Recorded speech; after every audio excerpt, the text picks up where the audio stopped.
തെരഞ്ഞെടുപ്പ് പ്രഖ്യാപിച്ച് ദിവസം 2 കഴിയുമ്പോൾ ദാ വരുന്നു കോൺഗ്രസിൻ്റെ ആദ്യ ലിസ്റ്റ്. കോൺഗ്രസ് നേതാക്കളുടെ ദില്ലിയിലെ മാരത്തോൺ ചർച്ചകളിലും തീരുമാനം വൈകിയത് എന്തുകൊണ്ടാണെന്ന് മനസ്സിലാവാൻ ആ ലിസ്റ്റ് നോക്കിയാൽ മതി. തർക്കമുള്ള മണ്ഡലങ്ങളിലെ സ്ഥാനാർത്ഥികളെ തീരുമാനിക്കാൻ ഇപ്പോഴും കഴിഞ്ഞിട്ടില്ല. തിരുവനന്തപുരം ജില്ലയിലെ വെറും 3 മണ്ഡലങ്ങളിലെ സ്ഥാനാർത്ഥികളെ മാത്രമേ പ്രഖ്യാപിക്കാനായുള്ളൂ. തർക്കത്തിൻ്റെ വ്യാപ്തി വ്യക്തമാവാൻ ഈ ഉദാഹരണം ധാരാളം. ഒട്ടേറെ മണ്ഡലങ്ങളിൽ ഒറ്റപ്പേരിലേക്ക് സ്ഥാനാർത്ഥിത്വ ചർച്ചകൾ എത്തിയിട്ടുമില്ല. കെ സുധാകരൻ്റെയും അടൂർ പ്രകാശിൻ്റെയും മത്സരമോഹം പൊലിയുമോ? വയനാട് DCC ട്രഷററുടെയും മകൻ്റെയും ദുരൂഹമരണത്തിൽ കുറ്റാരോപിതനായി കേസിൽ പ്രതിയായ IC ബാലകൃഷ്ണന് സീറ്റുണ്ട്.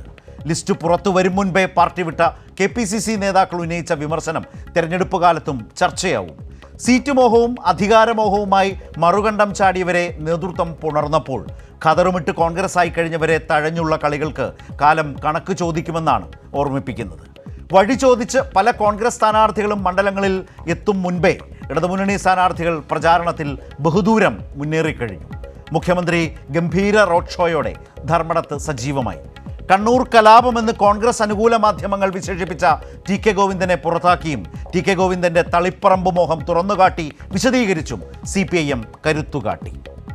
ഇന്നീ ചർച്ചയിൽ പങ്കെടുക്കുന്നത് M ജയചന്ദ്രൻ, മാധ്യമപ്രവർത്തകൻ; B റജി, കോൺഗ്രസ് സഹയാത്രികൻ; അഡ്വക്കേറ്റ് ലാൽകുമാർ, ഇടത് നിരീക്ഷകൻ. ഞാൻ ആദ്യം ശ്രീ M ജയചന്ദ്രനിലേക്ക്. ശ്രീ ജയചന്ദ്രൻ, ഇന്നിപ്പോൾ കോൺഗ്രസിൻ്റെ 55 പേരുടെ ലിസ്റ്റാണ് വന്നിട്ടുള്ളത്. ആ ലിസ്റ്റ് താരതമ്യം ചെയ്യുമ്പോൾ ഞാൻ തുടക്കത്തിൽ പറഞ്ഞതുപോലെ കോൺഗ്രസിലെ തർക്കങ്ങൾ, പ്രശ്നങ്ങൾ, നേതാക്കളുടെ താല്പര്യങ്ങൾ, ചില മണ്ഡലങ്ങൾ തങ്ങൾക്ക് വേണം എന്ന നിലയിലുള്ള നേതാക്കളുടെ താല്പര്യം, ഇതൊക്കെയുള്ള പ്രധാനപ്പെട്ട പല മണ്ഡലങ്ങളും ഇപ്പോഴും ആ തർക്കാവസ്ഥയിൽ തന്നെയാണോ? 55 മണ്ഡലങ്ങൾ 2 ദിവസം കഴിഞ്ഞാണെങ്കിലും അല്പം വൈകിയൊക്കെ ആണെങ്കിലും കോൺഗ്രസിന് പ്രഖ്യാപിക്കാൻ കഴിഞ്ഞിട്ടുമുണ്ട്. ശ്രീ ജയചന്ദ്രൻ. അതെ ശരത്ത്, നമ്മുടെ കേരളത്തിലെ ജനങ്ങൾ അക്ഷരാർത്ഥത്തിൽ VD സതീശന്റെ വിസ്മയം കണ്ടുകൊണ്ടിരിക്കുകയാണ്. അതിലൊരു സംശയമില്ലാതെ നമ്മൾ അംഗീകരിക്കണം. സതീശൻ ഇത്രമേൽ വിസ്മയഭരിതനായി കാര്യങ്ങൾ ഇത്ര നന്നായി തന്നെ കേരളത്തിലെ ജനങ്ങൾക്ക് മുമ്പിലേക്ക് എത്തിച്ചല്ലോ എന്നതോർത്ത് നമ്മളും വിസ്മയിക്കുക. അതാണ് വേണ്ടത്. കാരണം കോവളത്ത് വിൻസെന്റിന് സീറ്റുണ്ട്. എന്തായിരുന്നു? പെണ്ണുപിടി എന്നുള്ളതായിരുന്നു ആരോപണം. അതേ ആരോപണം നേരിട്ട പെരുമ്പാവൂര് എൽദോസിന് സീറ്റില്ല. അവിടെ എൽദോസിനെതിരെ ഉണ്ടായ ആരോപണം പെണ്ണുപിടിയൻ എന്നുള്ളതായിരുന്നല്ലോ. അതേ സമാനമായ ആരോപണം നേരിട്ട PK ശശിക്ക്, പെണ്ണുപിടിയൻ എന്ന ആരോപണം CPM-ൽ നേരിട്ട് പുറത്തായ ശശിക്ക് സീറ്റുണ്ട്, കൊടുക്കും. അതാണ് ചില വിസ്മയങ്ങൾ. അപ്പോൾ ഇപ്പോഴത്തെ വിസ്മയം വനംവകുപ്പ് മന്ത്രി, പഴയ ഒരു വനംവകുപ്പ് മന്ത്രി ആയിരുന്നതുകൊണ്ടാണ് കെ സുധാകരന് സിംഹം എന്നും സിംഹം എന്നും പേര് കിട്ടിയത് കേരളത്തിലെ പൊളിറ്റിക്കൽ സർക്കിളിൽ. അപ്പൊ ആ സിംഹം ഇപ്പൊ എവിടെ നിൽക്കുന്നു? അദ്ദേഹമാണത്രേ, കേൾക്കുന്നതാണ്, എനിക്ക് അതിന് തെളിവെന്ന് ചോദിച്ചാൽ അതിനെ തരാനില്ല, കേൾക്കുന്നതാണ്. അദ്ദേഹമാണ് ഇയാളെ ഒരു പാഠം പഠിപ്പിക്കണം, ആരെ? KPCC പ്രസിഡന്റിനെ എന്ന് പറഞ്ഞ് അരയും തലയും മുറുക്കി അനുയായികളെ രംഗത്തേക്ക് ഇറക്കി ബാനറും ഈ ഒട്ടിച്ചു കൊടുത്തിട്ടുണ്ട് എന്നാണ് കേൾക്കുന്നത്. അപ്പൊ അത് മറ്റൊരു വിസ്മയം. ഇതൊക്കെ കൂടെ കേട്ട് AICC നേതൃത്വം സഹികെട്ട് ഇവിടെ ഈ തലവേദന വേണ്ട, നിങ്ങൾ കേരളത്തിൽ പോയി തീരുമാനിച്ചുകൊള്ളൂ എന്ന് പറഞ്ഞ് അവിടുന്ന് തള്ളി എല്ലാവരും കൂടി ഇങ്ങോട്ട് വിട്ടിരിക്കുകയാണ്. അത് മറ്റൊരു വിസ്മയമാണ്. അപ്പൊ ഈ വിസ്മയങ്ങളുടെ ഒരു കൂട്ടം തന്നെ തരികയാണ് കേരളത്തിലെ കോൺഗ്രസ് നേതൃത്വം എന്നുള്ളതാണ് ഏറ്റവും പ്രധാനപ്പെട്ട കാര്യം ഇതിനകത്ത് കാണേണ്ടത്. നമ്മളത് അങ്ങനെ തന്നെ കാണണം. ഞാൻ പറയുന്നതിന്റെ കാര്യം, കോൺഗ്രസ്സുകാർ മാത്രമല്ല കേട്ടോ, UDF-കാർ ഒന്നാകെ ഇത് ഡു ഓർ ഡൈ സിറ്റുവേഷൻ ആണ് എന്ന് സ്വയം പറയുന്നു, മാധ്യമങ്ങളെ കൊണ്ട് പറയിപ്പിക്കുന്നു, ഈ കമ്മിറ്റികളിലുടനീളം അത്തരത്തിലുള്ള തീരുമാനങ്ങൾ എടുപ്പിക്കുന്നു. എന്നിട്ട് നടപ്പാക്കുന്ന രീതി ഇത്തരത്തിൽ തലതിരിഞ്ഞ പരിപാടികളുമാണ്. ആ മറുഭാഗത്ത് താങ്കൾ തന്നെ സൂചിപ്പിച്ചത്, ശരത്ത് തന്നെ പറഞ്ഞല്ലോ, എത്രമേൽ ഡിസിപ്ലിൻഡ് ആയിട്ടാണ് LDF അവരുടെ സ്ഥാനാർത്ഥികളെ അവതരിപ്പിച്ച് ഈ റോഡ് ഷോ അടക്കം, മുഖ്യമന്ത്രിയുടെ റോഡ് ഷോ അടക്കം നടത്തിക്കൊണ്ട് എത്രമേൽ കരുത്ത് കാട്ടിക്കൊണ്ടാണ് LDF ഫീൽഡിൽ ഉള്ളത്. ഇപ്പോൾ സാധാരണഗതിയിൽ ഇലക്ഷൻ കാലത്ത് നമ്മൾ കാണുന്ന എന്താണ്? 2016 ഉമ്മൻചാണ്ടി സർക്കാർ അധികാരം ഒഴിഞ്ഞ തെരഞ്ഞെടുപ്പിന്റെ ചിത്രം ഒന്ന് ആലോചിച്ച് നോക്കൂ. എത്രമേൽ ദുർബലമായിട്ടാണ് UDF മുന്നണിയിലെ കോൺഗ്രസിലെ നേതാക്കൾ, ഘടകകക്ഷികളെ ഓരോ വിഭാഗത്തിലുള്ള നേതാക്കൾ എത്രമേൽ ദുർബലരായിട്ടാണ് ജനങ്ങളുടെ മുമ്പിൽ തെരഞ്ഞെടുപ്പുമായിട്ട് രംഗത്തേക്ക് വരുന്നത്. എത്രമേൽ ദുർബലമായിട്ടായിരുന്നു അവരുടെ അവസ്ഥ. മാധ്യമങ്ങൾക്ക് പോലും അവരെ ഇന്ന് ശക്തിയായി പിന്താങ്ങുന്ന മാധ്യമങ്ങൾക്ക് പോലും UDF അത്ര കണ്ട് പിന്താങ്ങാൻ കഴിയാത്ത അവസ്ഥയായിരുന്നു 2016 ഇലക്ഷനിൽ UDF ഫേസ് ചെയ്തിരുന്നത്. ആ 10 വർഷം കഴിഞ്ഞ് ഇപ്പോ LDF എങ്ങനെയാണ് ഫേസ് ചെയ്യുന്നത് ജനങ്ങളെ? മാധ്യമങ്ങളൊന്നും LDF താങ്ങാനില്ല. ശരത് തന്നെ പറഞ്ഞല്ലോ, വലിയ കലാപം ഇതിൻ്റെ പൊട്ടിപ്പുറപ്പെട്ടു എന്ന് പറഞ്ഞ ഗോവിന്ദൻ ഇഷ്ടിയൊക്കെ TK ഗോവിന്ദൻ ഇഷ്ടിയൊക്കെ എടുത്തുകൊണ്ട് മാധ്യമങ്ങൾ തന്നെയാണല്ലോ വന്നത്. അതിനെ എങ്ങനെയാണ് മുഖ്യമന്ത്രി അടക്കം റോഷം നടത്തിക്കൊണ്ട് കരുത്ത് കാട്ടിയത്? സ്ഥാനാർത്ഥികളെല്ലാം മണ്ഡലങ്ങളിൽ നിറഞ്ഞു നിന്ന് എങ്ങനെയാണ് ക്യാമ്പയിൻ നടത്തിക്കൊണ്ടിരിക്കുന്നത്? എന്താണ് LDF ജനങ്ങളുടെ മുമ്പിലേക്ക് വെക്കുന്നത്? ഭരിച്ച് നശിപ്പിച്ച കേരളം എന്ന് പറഞ്ഞ UDF ഈ തരം കിട്ടുമ്പോഴെല്ലാം ഇപ്പതാ നമ്മുടെ പ്രിയപ്പെട്ട സുഹൃത്ത് റജിയും ഇവിടെ പറയാൻ പോകുന്നത് തന്നെയാണെന്നുള്ള കാര്യത്തിൽ എനിക്ക് തർക്കമൊന്നുമില്ല. LDF ഭരിച്ചു പിടിച്ച 10 വർഷങ്ങൾ ജനങ്ങളുടെ അടുത്ത് പറഞ്ഞ് ബോധ്യപ്പെടുത്തി, ജനങ്ങളെ ബോധവൽക്കരിച്ച്, ഇതാണ് എപ്പോഴും ഒരു പറയുന്നത്. ജനങ്ങളെ ബോധവൽക്കരിക്കുക പറഞ്ഞ ഉദ്ദേശം എന്താണെന്നറിയാമോ? ജനങ്ങൾക്ക് ബോധമില്ലാഞ്ഞിട്ടാണ് ഈ കാര്യങ്ങൾ ചെയ്യുന്നതൊക്കെ. അപ്പൊ ബോധവൽക്കരിച്ച് UDF അനുകൂലമാക്കി കൊണ്ടുവരാനുള്ള ഭയങ്കര ശ്രമത്തിലാണ് ഇവരെ. അതായത് ഞാൻ ഒരു കാര്യം ചോദിച്ചോളട്ടെ ശ്രീ ജയചന്ദ്രൻ, ഞാൻ ശ്രീ ജയചന്ദ്രനിലേക്ക് വരാം. കേൾക്കാമോ താങ്കൾക്ക് ഞാൻ പറയുന്നത്? ഈ പറഞ്ഞത് ഒരു കാര്യം മാത്രം. അതായത് 2016 അധികാരത്തിലിരുന്നുകൊണ്ട് തെരഞ്ഞെടുപ്പിനെ നേരിടുന്ന ഘട്ടത്തിൽ വിശേഷിച്ച് കോൺഗ്രസിൻ്റെ സ്ഥാനാർത്ഥി നിർണയവുമായി ബന്ധപ്പെട്ടൊക്കെ ഉണ്ടായിട്ടുള്ള വലിയ കോലാഹലങ്ങളുണ്ട്. കെ ബാബു ഒക്കെ മാറി നിൽക്കേണ്ടി വന്നത്, സീറ്റ് തഴയപ്പെട്ട സാഹചര്യമൊക്കെ നമ്മുടെ മുമ്പിലുണ്ട്. ഈ 2016 ശേഷം 2026 10 വർഷത്തിന് ശേഷവും കോൺഗ്രസ് സ്ഥാനാർത്ഥി നിർണയത്തിൽ നിലനിൽക്കുന്നത് ആ കാലത്തെ അനുസ്മരിപ്പിക്കും വിധത്തിലുള്ള തർക്കങ്ങളാണ് എന്ന് താങ്കൾക്ക് അഭിപ്രായമുണ്ടോ? അയ്യോ, അത് സംശയമുണ്ടോ? എവിടെ PK ജയലക്ഷ്മിക്ക് സീറ്റുണ്ടോ ശരത്തെ? ഇതുവരെ ഞാൻ കണ്ടില്ല കേട്ടോ. ജയലക്ഷ്മിക്ക് സീറ്റുണ്ടോ? ഈ സണ്ണി കപ്പിക്കാടിനെ കണ്ടോ എവിടെയെങ്കിലും ആ ലിസ്റ്റില്? കണ്ടില്ല. സണ്ണി കപ്പിക്കാട് മാറ്റി വെക്കാം തൽക്കാലത്തേക്ക്. ഇവരുടെ ഗോത്രവർഗത്തിൽ നിന്നുള്ള പ്രധാനപ്പെട്ട നേതാവ് മുൻ മന്ത്രിയുമായിരുന്നു ജയലക്ഷ്മി. പിന്നെ അതുപോലെ തന്നെ NM വിജയന്റെ മരണം ഡയറക്റ്റ് കുറ്റാരോപനായ മനുഷ്യനാണല്ലോ IC ബാലകൃഷ്ണൻ. IC ബാലകൃഷ്ണൻ സീറ്റുണ്ട്, അതല്ലേ സ്ഥിതി. അപ്പൊ ഇതെന്താണ്? ഇവരാരെയാണ് പ്രതിനിധീകരിക്കുന്നത്? കോൺഗ്രസ് പ്രതിനിധീകരിക്കുന്നത് ഏത് ആശയത്തെയാണ്, ഏത് ജനവിഭാഗത്തെയാണ് എന്നുള്ളത് ജനങ്ങൾക്കാണ് പ്രശ്നം.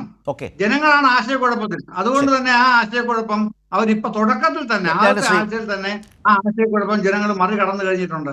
ആർക്ക് വോട്ട് ചെയ്യണം എന്നവർക്ക് ഇപ്പോഴേ തീരുമാനമാക്കി കൊടുത്തിട്ടുണ്ട് കോൺഗ്രസ്സുകാര്, അവരുടെ ഈ ഇനാക്റ്റീവ്നെസ് കൊണ്ട് തന്നെ.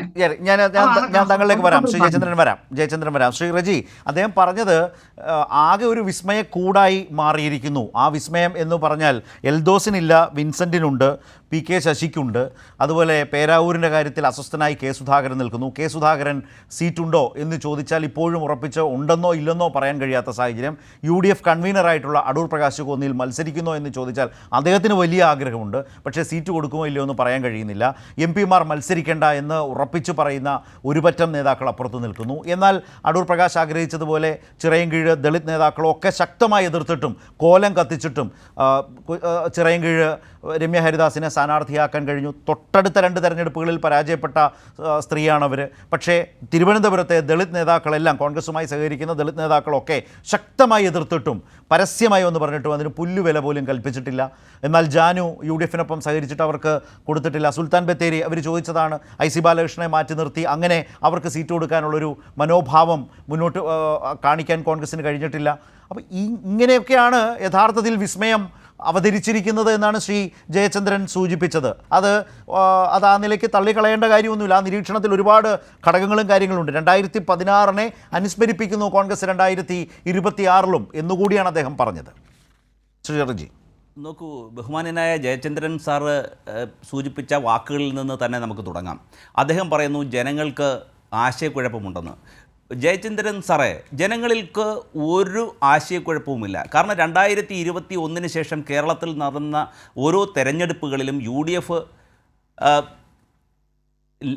എഫിന് ലഭിച്ച വമ്പിച്ച മുന്നേറ്റം അത് തന്നെ ആണ് ജനങ്ങൾ തീരുമാനിച്ച് ഉറപ്പിച്ചതിൻ്റെ അടിസ്ഥാനത്തിലാണ് ഈ തെരഞ്ഞെടുപ്പ് രംഗത്തേക്ക്, പോളിംഗ് ബൂത്തിലേക്ക് അവർ പോകുന്നത്. റജി, അത് നമ്മൾ എപ്പോഴും ചർച്ച ചെയ്യുന്നില്ല. എൻ്റെ ചോദ്യം അതല്ല. ശരി, അങ്ങനെയാണെന്ന് താങ്കൾ പറയുന്നത് വാദത്തിന് സമ്മതിച്ചാൽ തന്നെ അതിന് നിങ്ങൾ കൊടുക്കേണ്ടത് സ്ഥാനാർത്ഥികളല്ലേ? തെരഞ്ഞെടുപ്പ് പ്രഖ്യാപിച്ച് 2 ദിവസമായിട്ടും സ്ഥാനാർത്ഥികൾ ദാ വരുന്നു എന്ന് പറയുന്നതല്ലാതെ ഒന്നും ഉണ്ടായില്ല. ഇന്ന് വൈകിയാണെങ്കിലും 55 പേരുടെ ലിസ്റ്റ് വന്നു. അപ്പോൾ ബാക്കി വരാത്തത് ഞാൻ തുടക്കത്തിൽ സൂചിപ്പിച്ചല്ലോ, ആ തർക്കത്തെയല്ലേ. നോക്കൂ, തിരുവനന്തപുരം ജില്ല താങ്കളുടെ ജില്ലയല്ലേ? ഇവിടെ വെറും 3 സീറ്റിലാണ് കോൺഗ്രസ് പ്രഖ്യാപിക്കുമെന്ന് പറഞ്ഞ നമ്പറിൽ പോലും ഈ ആദ്യത്തെ ലിസ്റ്റിൽ വന്നിട്ടില്ല. തർക്കത്തിൻ്റെ ഒരു വ്യാപ്തിയല്ലേ അത് സൂചിപ്പിക്കുന്നത്? നമ്മളതാണ് ഇന്ന് സംസാരിക്കുന്ന ഒരു സുപ്രധാന കാര്യം. അതുകൊണ്ടാണ് ഞാനത് ഓർമ്മിപ്പിച്ചത്. ഒരിക്കലുമല്ല. 2 കാര്യങ്ങളാണ്, 2 ഉത്തരങ്ങളാണ് അതിനുള്ളത്. ഒന്ന്, കോൺഗ്രസിനെ സംബന്ധിച്ച്, ജനാധിപത്യ പാർട്ടിയായ കോൺഗ്രസിനെ സംബന്ധിച്ച് അതിൽ യോഗ്യരായിട്ടുള്ള നേതൃനിരയിൽ ധാരാളം പേരുണ്ട്, ഒട്ടനവധി പേരുണ്ട്. എന്നാൽ സീറ്റ് 140 മാത്രം. ഇവിടെ മറ്റൊരു കാര്യം, കോൺഗ്രസ് ഒരു ജനാധിപത്യ പാർട്ടി എന്നുള്ളതുകൊണ്ട് അതിന് പല തലങ്ങളിലാണ് അതിൻ്റെ ചർച്ച നടക്കേണ്ടത്. അപ്പോൾ അതിൻ്റെ ഓരോ സ്റ്റേജുകളിലും, അതായത് ബ്ലോക്ക് കോൺഗ്രസ് കമ്മിറ്റികളിൽ നിർദ്ദേശിക്കപ്പെടുന്ന പേരുകളിൽ നിന്ന് ഈ ജനാധിപത്യത്തെക്കുറിച്ച് പറയുമ്പോൾ നേതാക്കളും പ്രവർത്തകരും ചേരിതിരിഞ്ഞു നിൽക്കുക, നേതാക്കൾ സ്പോൺസർ ചെയ്യുക, നേതാക്കളുടെ കോലം ഈ കാരണം പറഞ്ഞു, മറ്റ് ഏതെങ്കിലും രാഷ്ട്രീയ കാരണങ്ങളോ അല്ലെങ്കിൽ എതിരാളികളോ അല്ല, സ്വന്തം പ്രവർത്തകർ തന്നെ കോലം കത്തിക്കുക, ഇതൊക്കെ ശരിയായ ജനാധിപത്യമാണ്. ഇപ്പോൾ അടൂർ പ്രകാശിൻ്റെയും രമ്യ ഹരിദാസിൻ്റെയും സണ്ണി ജോസഫിൻ്റെയും ഒക്കെ കോലം കത്തിക്കുന്ന കോൺഗ്രസ് പ്രവർത്തകരാണ്.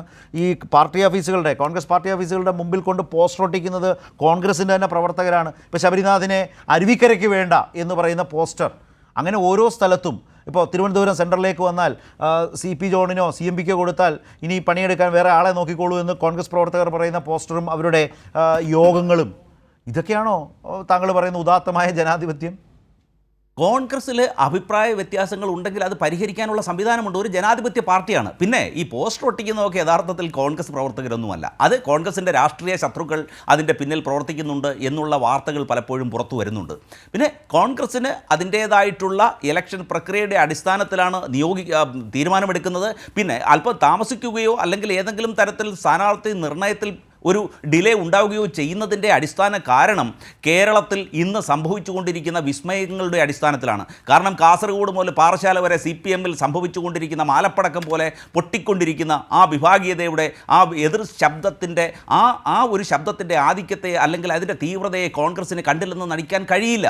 അപ്പോൾ UDF അത്തരത്തിലുള്ള വിമത സ്വരങ്ങളെ കണക്കിലെടുത്തുകൊണ്ട് അതിനനുസരിച്ചുള്ള മാറ്റങ്ങൾ പട്ടികയിൽ വരുത്തേണ്ടതായി വരും. അതിൻ്റെ ഭാഗമായി നോക്കൂ, മലമ്പുഴയിൽ തന്നെ നോക്കൂ, അതുപോലെ അമ്പലപ്പുഴയിൽ, പയ്യന്നൂർ, അതുപോലെ തളിപ്പറമ്പിലൊക്കെ തന്നെ പുതിയ മാറ്റങ്ങൾക്ക് ഉള്ള സാഹചര്യങ്ങൾ വന്നുകൊണ്ടിരിക്കുകയാണ്. ഇത് കേരളത്തിൽ മുമ്പ് ഉണ്ടായിട്ടില്ലാത്ത തരത്തിൽ കേരളത്തിൽ സംഭവിച്ചുകൊണ്ടിരിക്കുന്ന ചില മാറ്റങ്ങളാണ്. അതിൻ്റെ അടിസ്ഥാനത്തിൽ പാർട്ടിക്ക്, കോൺഗ്രസ് പ്രസ്ഥാനത്തിന് അല്ലെങ്കിൽ UDFന് ചില തീരുമാനങ്ങൾ എടുക്കേണ്ടി വരും. അപ്പോൾ പ്രാദേശികമായി ചില അസ്വാരസ്യങ്ങൾ ഉണ്ടാകുമായിരിക്കും. എങ്കിൽ പോലും കോൺഗ്രസ് ഹൈക്കമാൻഡ് ഒരു പട്ടിക അംഗീകരിച്ച് അത് പുറത്ത് വന്നു കഴിഞ്ഞാൽ കേരളത്തിലെ കോൺഗ്രസ് പ്രസ്ഥാനത്തിൽ വിശ്വസിക്കുന്ന മുഴുവൻ ആളുകളും ആ തീരുമാനങ്ങളോട് 100% യോജിച്ചുകൊണ്ട് പ്രവർത്തിക്കും എന്നുള്ള കാര്യത്തിൽ ഒരു സംശയവുമില്ല. കാരണം കഴിഞ്ഞ 10 വർഷത്തെ കേരള ഭരണത്തിൽ അതിൻ്റെ ദുരിതം അനുഭവിക്കുന്ന കേരള ജനതയെ മോചിപ്പിക്കുന്നതിന് വേണ്ടി കേരള ജനങ്ങൾ ഒരു മാറ്റം ആഗ്രഹിച്ചുകൊണ്ട് UDFന്റെ പിന്നിൽ ശക്തമായി അണിനിരന്നുകൊണ്ടിരിക്കുകയാണ്. ചർച്ച ചെയ്യുന്നതാണല്ലോ. ഇപ്പോൾ സ്ഥാനാർത്ഥി നിർണയ ഘട്ടമായതുകൊണ്ട് അതിൽ വരുന്ന പേരുകൾ, അത് വൈകുന്നതുമായി ബന്ധപ്പെട്ട അതിൻ്റെ പിന്നിലെ കാരണങ്ങൾക്കൊക്കെയാണ് വാർത്തയിൽ പ്രാമുഖ്യം ലഭിച്ചുകൊണ്ടിരിക്കുന്നത്. അതുകൊണ്ടാണ് നമുക്ക് ആ രാഷ്ട്രീയ അവകാശവാദങ്ങളൊക്കെ തൽക്കാലം കുറേയൊക്കെ ഇന്ന് മാറ്റിവെക്കാവുന്നതേ ഉള്ളൂ. ഞാൻ ലാൽകുമാറിലേക്ക്, അഡ്വക്കേറ്റ് ലാൽകുമാർ, ഇന്ന് കണ്ട ഒരു മെസ്സേജ് ഇങ്ങനെയാണ്: അമ്പലപ്പുഴ, പയ്യന്നൂർ, തളിപ്പറമ്പ്, ഒറ്റപ്പാലം തെരഞ്ഞെടുപ്പ് ചിഹ്നം കസേര, UDF സിന്ദാബാദ് എന്നാണ്. ലാലി കേട്ടു എന്ന് വിചാരിക്കുന്നു. അതായത് അമ്പലപ്പുഴ, പയ്യന്നൂർ, തളിപ്പറമ്പ്, ഒറ്റപ്പാലം തെരഞ്ഞെടുപ്പ് ചിഹ്നം കസേര, ഒപ്പം UDF സിന്ദാബാദ് എന്ന് പറയുന്ന ഒരു സാഹചര്യം ഇതിനകത്തുണ്ട്. ഞാൻ ഇന്നത്തെ ഈ കോൺഗ്രസ് പൊളിറ്റിക്കൽ പ്രോസസ്സും ഈ CPMുമായി ബന്ധപ്പെട്ട്, ഇടതുമുന്നണിയുമായി ബന്ധപ്പെട്ട് അങ്ങനെ നോക്കിയിരുന്ന് വിസ്മയത്തെ രൂപപ്പെടുത്തിയെടുക്കുന്നതുമായി ബന്ധപ്പെട്ടൊക്കെ ശ്രീ റജി പറഞ്ഞത് താങ്കൾ ശ്രദ്ധിച്ചല്ലോ. പക്ഷേ ഇങ്ങനെ നിൽക്കുന്നൊരു നേതാവിനെയാണോ ഇന്നലെ ദില്ലിയിൽ കണ്ടത് എന്നൊരു ചോദ്യം കൂടി നമ്മുടെ മുമ്പിലുണ്ട്. ഞാൻ ശ്രീ VD സതീശൻ, പ്രതിപക്ഷ നേതാവിനെ, ഇന്നലെ ദില്ലിയിൽ കണ്ട പ്രതിപക്ഷ നേതാവിനെ ഞാനൊന്ന് ലാൽകുമാറിന് കാട്ടിത്തരാം. നിങ്ങൾക്ക് വേറെ പണിയൊന്നുമില്ല, വേറെ പണിയൊന്നുമില്ല. നിങ്ങൾ തെറ്റായ വാർത്തകൾ കൊടുത്തോണ്ടിരിക്കുക. നിങ്ങളുടെ ക്രെഡിബിലിറ്റി പോകും, നിങ്ങളുടെ ക്രെഡിബിലിറ്റി കളയണ്ട. നിങ്ങൾ തെറ്റായ വാർത്തകൾ പറഞ്ഞുകൊണ്ടിരിക്കുക. ഇതൊന്നും അല്ല കാര്യം. നിങ്ങൾ വഷളായി, നിങ്ങളുടെ വിശ്വാസം. ലാൽകുമാർ പറയും.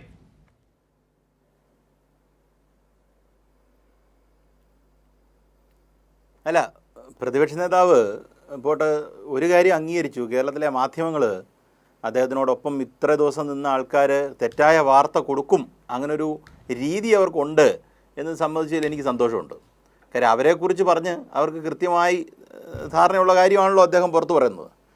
അത് അവരുടെ ഇൻറ്റേർണൽ മീറ്റിങ്ങിൽ എന്ത് നടന്നു എന്നുള്ളത് അദ്ദേഹത്തിനും അവരുടെ കൂട്ടത്തിലുള്ളവർക്കും മാത്രം അറിയാവുന്നതാണ്.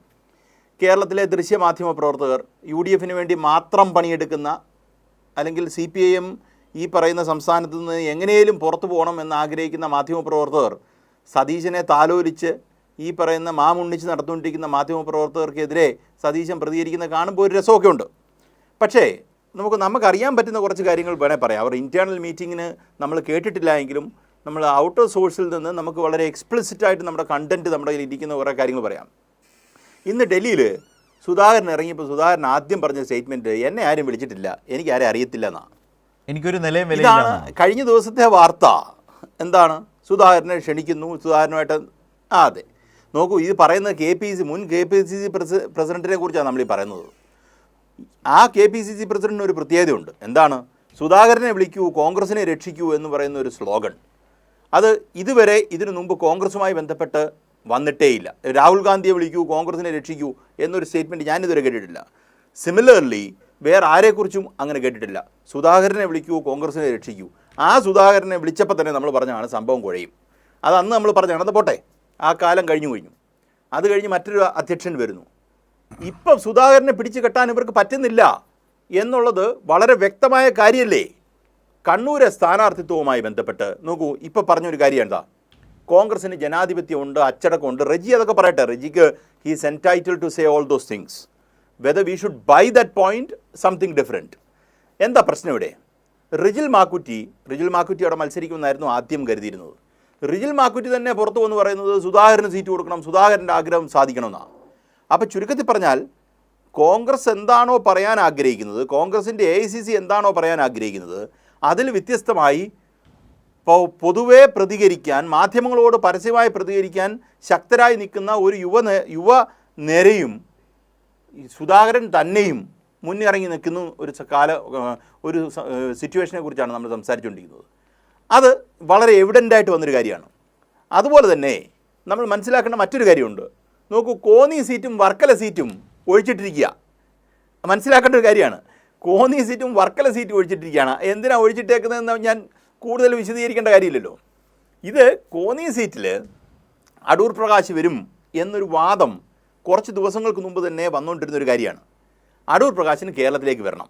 അത് അദ്ദേഹത്തിനെ സംബന്ധിച്ചിടത്തോളം കോൺഗ്രസിനകത്തുനിന്ന് കിട്ടിയേക്കുന്നൊരു ഫീഡ്ബാക്ക് ഞാൻ പറഞ്ഞുതരാം. കേരളത്തിലെ കോൺഗ്രസിലെ ഈഴവ നേതാക്കന്മാരുടെ എണ്ണം എടുക്കൂ. ആ ഈഴവ നേതാക്കന്മാരിൽ ആകെപ്പാടെ ഏറ്റവും പ്രോമിനൻ്റ് ആയിട്ടുള്ളത് അടൂർ പ്രകാശാണെന്നും, കേരളത്തിൽ ജയിച്ചാൽ അടൂർ പ്രകാശിന് ആഭ്യന്തര വകുപ്പ് കിട്ടുമെന്നും അദ്ദേഹത്തെ ആരോ തെറ്റിദ്ധരിപ്പിച്ചു ജയിക്കുമെന്ന് പറഞ്ഞിരിക്കുകയാണ്. അതുകൊണ്ട് കെട്ടിപ്പിറക്കി ഇങ്ങോട്ട് വരാനായിട്ടുള്ള ഈ അവസാനത്തെ ഫൈറ്റ് എന്ന് പറഞ്ഞാൽ ഇതാണ്, ഭീകരമായി. അതുകൊണ്ടാണ് പല ആൾക്കാരും അദ്ദേഹത്തിന് വേണ്ടി എഴുത്തെഴുതുകയും ഒക്കെ കാര്യങ്ങൾ ചെയ്യുന്നത്. എനിക്കിതിപ്പോൾ പറയുന്നതിന് ബുദ്ധിമുട്ടുള്ള കാര്യമൊന്നുമല്ല. സുധാകരൻ്റെ പ്രശ്നത്തിനെക്കാട്ടിലും നമ്മൾ കാണുന്ന ഇപ്പോൾ ശരത്തേട്ടൻ്റെ റിപ്പോർട്ടിങ്ങിനകത്തും അല്ലെങ്കിൽ ഈ പറയുന്ന കൈരളിയുടെ റിപ്പോർട്ടിങ്ങിനകത്തും മാധ്യമപ്രവർത്തകരുടെ റിപ്പോർട്ടിങ്ങിനകത്തും വളരെ എവിഡൻ്റായിട്ട് വരുന്നൊരു വിഷയം സുധാകരൻ വിഷയമാണ്. പക്ഷേ സുധാകരൻ എന്ന പസിലിനെക്കാട്ടിലും വലിയ പസിലാണ് അടൂർ പ്രകാശ് എന്ന് പറയുന്ന പ്രശ്നം. ആ അടൂർ പ്രകാശിനെ ഈ പറയുന്ന ശിവഗിരി മഠം എഴുതുന്നു, മറ്റുള്ളവരെല്ലാം എഴുതുന്നു. വലിയൊരു ഓപ്പറേഷൻ അടൂർ പ്രകാശിൻ്റെ ഭാഗത്തുനിന്ന് നടന്നിട്ടുണ്ട്. അടൂർ പ്രകാശ് ഈ വിഷയം നോക്കൂ, UDF കൺവീനറാണ് അടൂർ പ്രകാശ്. UDF വേണ്ടി സ്ഥാനാർത്ഥികളെ നിശ്ചയിക്കുകയും UDF അധികാരത്തിലെത്തിക്കുകയും ചെയ്യേണ്ട ആള്, പാർലമെൻറ്റ് മെമ്പറായിട്ടിരിക്കുന്ന ഒരാൾ നിസ്വാർത്ഥമായി മാറി നിന്ന് ഈ പറയുന്ന തെരഞ്ഞെടുപ്പിൽ മത്സരിക്കാതെ പ്രവർത്തിക്കേണ്ട ഒരാള് ഇതിനു വേണ്ടി പിടിക്കുക. ലാൽകുമാർ, അങ്ങനെയാണെങ്കിൽ അടൂർ പ്രകാശിന്റെ ആ വലിയ പരിശ്രമത്തിനെ ബുൾഡോസ് ചെയ്യുന്നത് ആരാണ്? ഞാൻ പറഞ്ഞ അതിനെ ബുൾഡോസ് ചെയ്യുന്നത് ആരാണ്?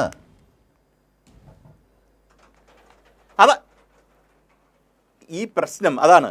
അടൂർ പ്രകാശ് കേരളത്തിലേക്ക് വരുന്നത് ഇപ്പം മുതിർന്നു നിൽക്കുന്ന കോൺഗ്രസ് നേതാക്കന്മാർക്ക് എല്ലാം ബുദ്ധിമുട്ടാണ്. കേരളത്തിൽ നിൽക്കുന്ന മൊത്തം ആൾക്കാർക്ക് ബുദ്ധിമുട്ട്. വി ഡി സതീശന് താല്പര്യമുണ്ടോ?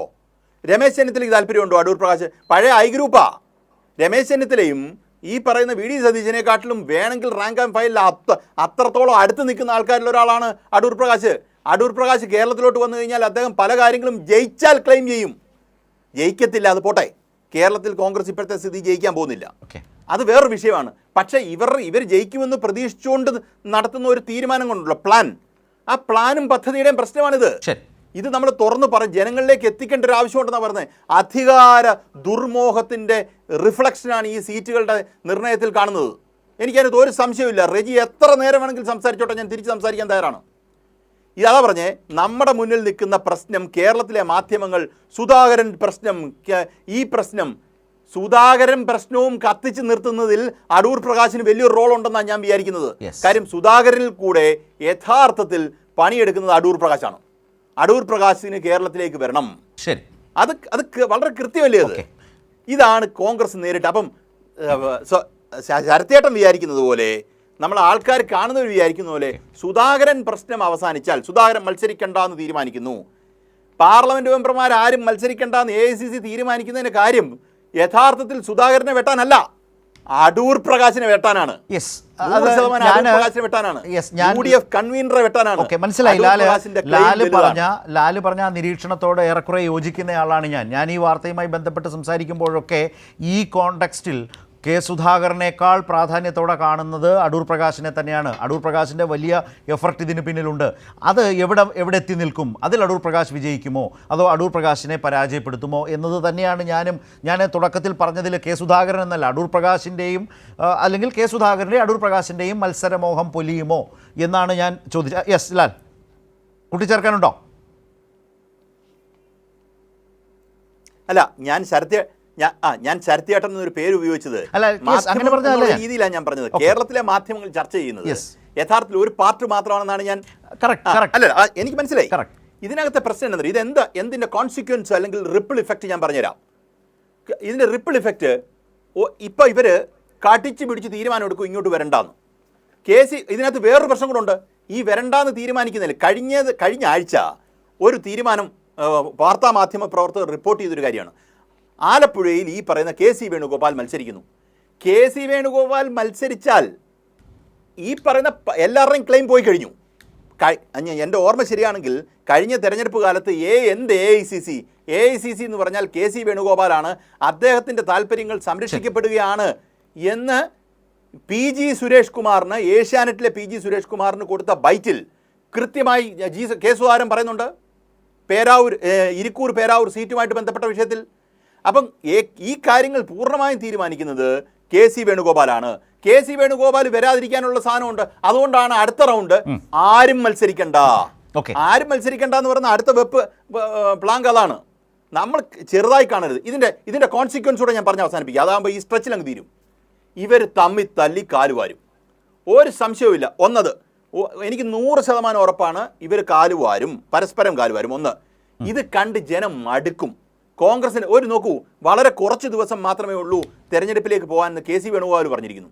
ആ KC വേണുഗോപാൽ പറഞ്ഞെന്താ, അത് UDFനെയും കോൺഗ്രസിനെയും തകർക്കാനാണ്. ഇലക്ഷൻ കമ്മീഷൻ നമുക്ക് തന്നിരിക്കുന്ന സമയവും അവർക്ക് കൊടുത്തിരിക്കുന്ന സമയവും സെയിം ആണ്. അവർക്ക് തമ്മിൽ തല്ലാനുള്ള സമയം മാത്രമേ ഉള്ളെങ്കിൽ അത് നമ്മുടെ കുഴപ്പമല്ലെന്നേ. എല്ലാ പാർട്ടിക്കാർക്കും ഏതെങ്കിലും ഒരു ഡൂക്കിലി പാർട്ടി എന്നിരിക്കട്ടെ, ആ പാർട്ടിക്കും കൊടുത്തിരിക്കുന്ന സമയം സെയിം ആണ്.